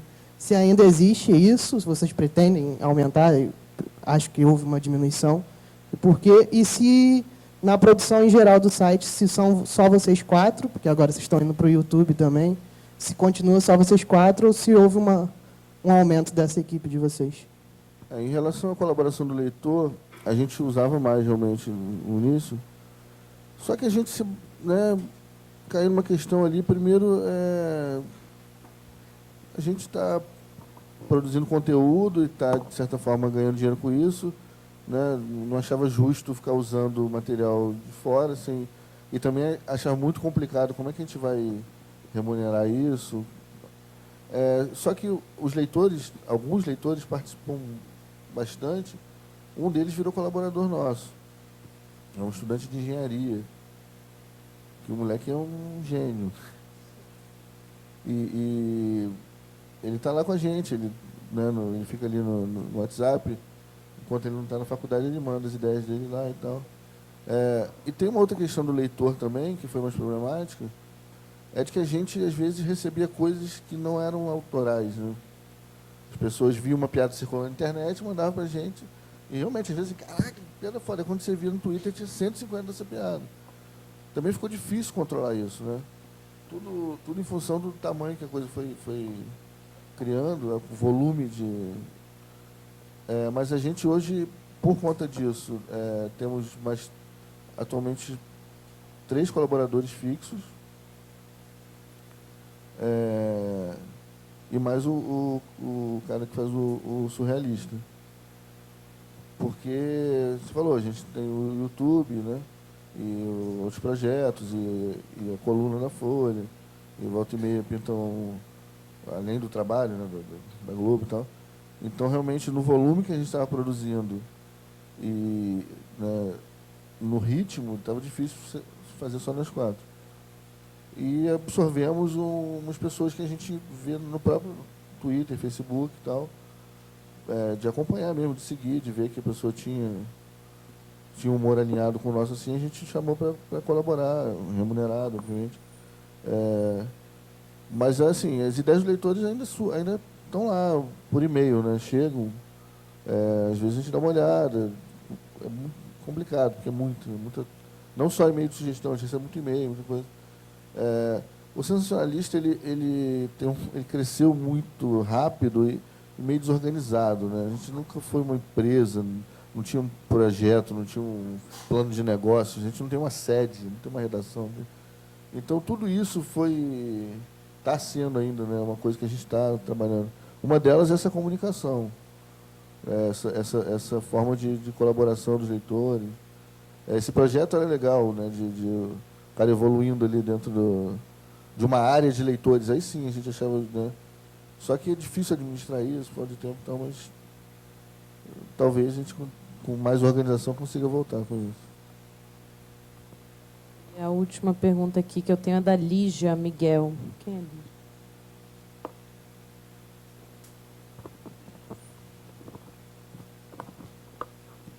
Oi, eu sou estudante da Rural de jornalismo. O Gregório falou sobre ser cobrado na Folha para as pessoas terem acesso. Eu sei que estou fugindo um pouco do assunto da mesa, mas como fazer para o jornalismo se manter sem cobrar essa informação? Porque, assim, eu acredito que uma pessoa que é trabalhadora não vai pagar para ter acesso à sua coluna na Folha. E eu acho que é necessário chegar para todo mundo. Então, como que a gente faz para não privar a informação, não transformar a informação em algo privado?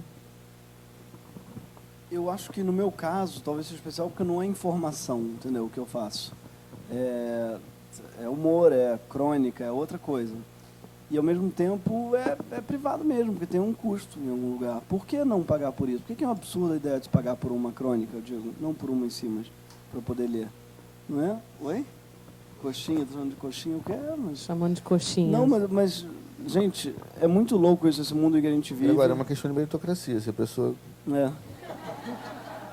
se esforçou o suficiente, ela vai poder pagar pela sua coluna. Cara, eu acho muito, muito louco que a gente hoje viva num mundo... Eu acho, talvez, seja um lapso, esse momento que a gente vive, seja, talvez, uma ideia, seja um momento que a gente viveu esses 10, 20 primeiros anos da internet, que a gente diga para os nossos filhos, você não sabe, na nossa época não tinha regulação nenhuma ainda na internet, a gente baixava coisa de graça. O que de graça?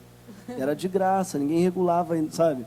A gente entrava... Porque eu acho que é um caminho. As pessoas acham que a internet no futuro tudo vai ser de graça. Talvez seja o contrário. Talvez a gente viva num momento em que ainda não se entendeu direito a internet e ela ainda é muito anárquica. Não só de graça, como as pessoas falavam, você não sabia quem era.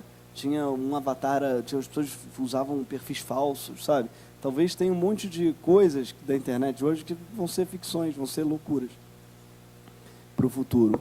Porque eu acho que já é um pouco assim, você pensar que seria impensável as pessoas pagarem por música há 10 anos atrás. E hoje o Spotify é uma forma de pagar por música. E bomba, né? Eu mesmo tenho. Inclusive eu pago, porque o outro é prêmio, tal, não é caro, vale a pena. O Netflix, era impensável eu pagar. Eu, há 10 anos atrás, só via série baixada, de graça. E hoje não vejo faz um tempo, porque tem quase tudo do Netflix. Então, eu acho que já está mudando muito a mentalidade. Eu acho que é uma questão de mudar a mentalidade mesmo. Não é só o sistema. A mentalidade, se entender que, na verdade, alguém vai pagar por isso. Alguém. Quem você quer que pague por isso? Essa é a pergunta que talvez tenha que ser feita para o leitor, né? Quem você quer que pague? É você ou a Odebrecht? Ou a prefeitura? Ou né? Quem você quer que financie? Eu tenho a impressão de que talvez haja essa mudança, mas talvez seja uma loucura da minha cabeça, assim, achar que essa mentalidade vai mudar. Não sei. Eu não acho que seja crime, ao contrário, porque eu vejo as pessoas que são muito defensoras disso do direito autoral, que eu acho que é uma luta complicada, quando falam, por exemplo, é crime, você não rouba um carro, por que você vai roubar uma música? E eu acho um raciocínio, obviamente, enfim, louco, não é lógico, porque até a Mindy Kaling falava isso. Você não... Se, para roubar um carro, bastasse eu tocar nele e o dono do carro pudesse continuar com o carro dele, eu só ganhasse um carro novo, se o carro se multiplicasse toda vez que eu tocasse, e eu levasse um carro igual para casa, sim, eu roubaria carros, sabe? Então tem isso, não é a mesma coisa, porque é totalmente diferente. Mas ao mesmo tempo, né, eu tenho certeza que se a gente pudesse multiplicar carros ao clicar nele, sem dar nenhum centavo para a Volkswagen, isso ia ser proibido de uma maneira muito séria. Sabe? Se isso ferrasse algum lobby sério, vamos dizer assim, e acabasse com empregos que tem lobby, que tem pessoas que se organizam, que não é o caso da classe artística, isso ia ser proibido com certeza. O compartilhamento, proibido de uma maneira, muito, que é proibido, né, mas proibido de uma maneira mais, vamos dizer assim, vertical, né, mais poderosa, porque é uma proibição totalmente leviana. Então, eu não sei, eu como pessoa que sempre baixou música de graça, viu coisas de graça, eu também tenho dificuldade em pagar para ver as coisas. Mas que momento louco é esse que a gente tem dificuldade para pagar para ver alguma coisa, para consumir um produto, e não tem para, enfim, para comer ou para pagar para ir uma festa, né? Mas então tem isso. Até no teatro eu sempre vi muito isso. As pessoas acham um absurdo pagar para ver às vezes uma peça de teatro, mas não para ver um show ou ver uma peça. É mentalidade, gente. O preço das coisas, né? Se a gente merece pagar ou não por elas, é o que a gente se acostumou a achar que se paga ou não. Ela falou alguma coisa ali sobre acesso, né, informação, e acho que a gente está falando mais de conteúdo e de entretenimento do que informação propriamente dita. O Louis C.K., na página dele, ele cobra quanto você puder pagar, não é? Para baixar o... Não, é uma grana. Inclusive, eu paguei, é caríssimo. Não, tem não sei se... uma série específica dele lá, você podia pagar o quanto você quisesse. Ah, tá. Que é uma forma de você também... Exatamente, talvez seja o caso. Né? E pessoas pagam, né? Alguém me falou, uma palestra que eu fui, que fizeram uma experiência tipo o Clube Penguin, né, que não sei se todo mundo conhece, uma rede social infantil que a Disney comprou, que cada criança é um pinguinzinho e tal, e vivem no mundo lá. Não é essa rede, era uma rede parecida com essa, se não me engano, na Noruega ou na Suécia, que ia falir porque não tinha patrocinador e tal, não sei o quê. E falou para as crianças, cara, o que vocês puderem pagar, e o site hoje vive disso. As crianças pegam a mesadinha dela lá e dá um euro de fofo, uma... Acho que a criança talvez seja mais preparada para talvez seja o caso entender essa ideia de achar justo pagar por aquela que ela consome. Mas eu acho que é uma discussão, sim. E quando você fala de informação, né, acho que é a coisa mais... Mas apesar de que toda informação é fruto do trabalho de alguém, né? Porque me irrita um pouco quando... Oi? Alguém vai pagar. Me irrita gente que acha que, assim, nossa profissão, tanto dos jornalistas quanto dos artistas, tem gente que acha que ele é uma espécie de alma iluminada, sei lá, que se alimenta de luz, e que é um dever dele fazer aquilo que ele faz, e que aquilo não tem valor, não tem preço, não tem como se pagar. Quando, na verdade, tem preço, é uma profissão, as pessoas precisam pagar as contas, e então eu acho que é muito fundamental isso, acho que é uma mudança de pensamento, e que está muito presente em leis, por exemplo, como a lei da meia entrada, que é uma lei, de pensar, muito louca, a lei da meia entrada, né, para ingressos, porque ela obriga o produtor cultural, o artista, sei lá o quê, a subvencionar estudantes, quando na verdade isso em geral é pago pelo Estado. Se o Estado diz que quando ele diz que o estudante tem passe livre para ir à escola, ele está pagando cada uma daquelas tarifas do transporte público. Não é a Amigos Unidos que está patrocinando o estudo, né? E eu acho que então é muito louco, porque o fato de você fazer uma lei... Na França, assim, por exemplo, tem 50% tem 30% de desconto de estudante, que é o Estado que paga para o produtor cultural, porque essa é uma lei do Estado, interessa ao Ministério da Educação que as pessoas sejam incentivadas, estudo e tal. E o interessante e que não é só para a cultura, é no Quick, você vai no mercado, no fast food deles, você tem 30% de desconto se for estudante. Claro, porque por que a cultura tem e a comida não, por exemplo? Por que estudante só tem, sabe, desconto, então, já que subvencionar o estudante? Só porque a cultura é o menor, é o supérfluo para eles, é o ridículo, é o bobo. E se cortar também, deixa que eles pagam, não faz diferença ganhar meio ou ganhar inteiro, sabe? Então, para mim, é uma diferença de pensamento mesmo, que afeta também o jornal. Gente que achar que são setores que não são dependentes, eu acho, de dinheiro, que acho que, né, não precisam, enfim, não valem. Eu acho que é questão de valor, não só de dinheiro. Qual o valor da arte, da imprensa, da informação na sua vida? Qual que você quer que seja o valor? Para mim é central o valor. Pensa quanto dinheiro você gasta com outras coisas supérfluas, né? Quanto dinheiro você gasta com coisas que não são também vitais. Então, acho que é fundamental que a gente passe a colocar também, eu acho que uma parcela do orçamento aí, que a gente pense que se eu estou consumindo cultura, informação e tal, eu preciso pagar por isso. Mas eu acho que não vai ser fácil, vai demorar, mas eu acredito nisso, em algum momento as pessoas vão perceber. Você quer encerrar? Para não encerrar assim com esse discurso capitalista. Não dá para encerrar assim. Não, encerrar falando, então financiem a agência pública. Sim, por favor. Cliquem nos banners. Cliquem nos banners, visitem. Que, aliás, tem matérias sensacionais. Fazer agora um momento de rasgação de seda. A agência pública está arrasando. Incrível. Um negócio que é seríssimo e ao mesmo tempo é interessante de ler. É bom. Tem um que eu fiquei fascinado. Eles foram traqueando os sites de direita e tentar entender por que a internet foi dominada pela direita e como que foi, né?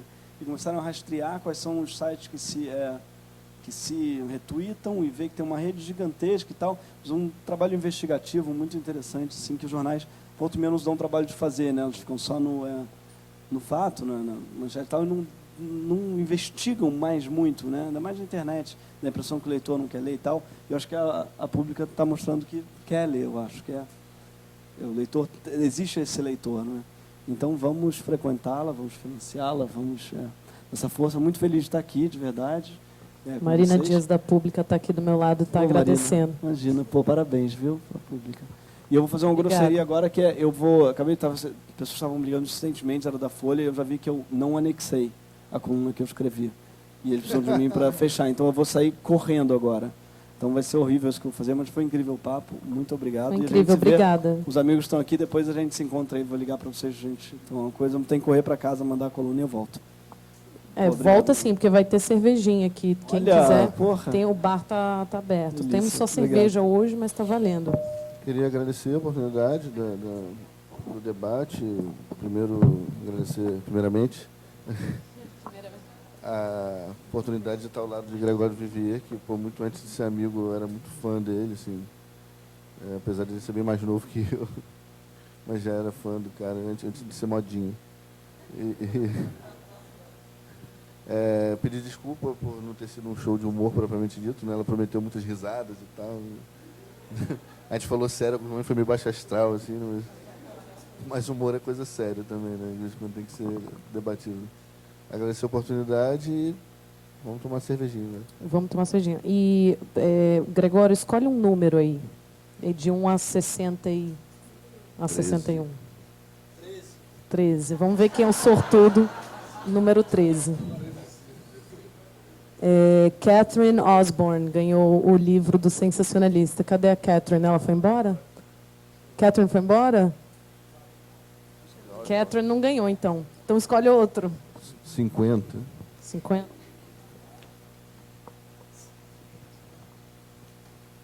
Agora escolheu. Vinícius Konchinski. Vinícius Konchinski. Ele já esteve aqui no lugar de vocês. Ele já falou aqui no palco. Já participou de um evento aqui da Pública. Parabéns, Vinícius. Você ganhou o livro do Sensacionalista. Palmas para o Vinícius, galera. Pô, você ganhou.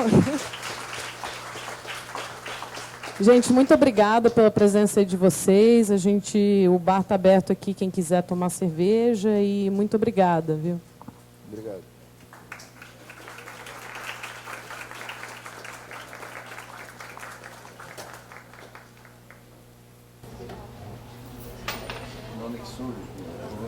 Não. Desesperado. Eu vou correr lá. Eu vou correr nessa aqui, desculpa. Vamos ser mais tarde, sério?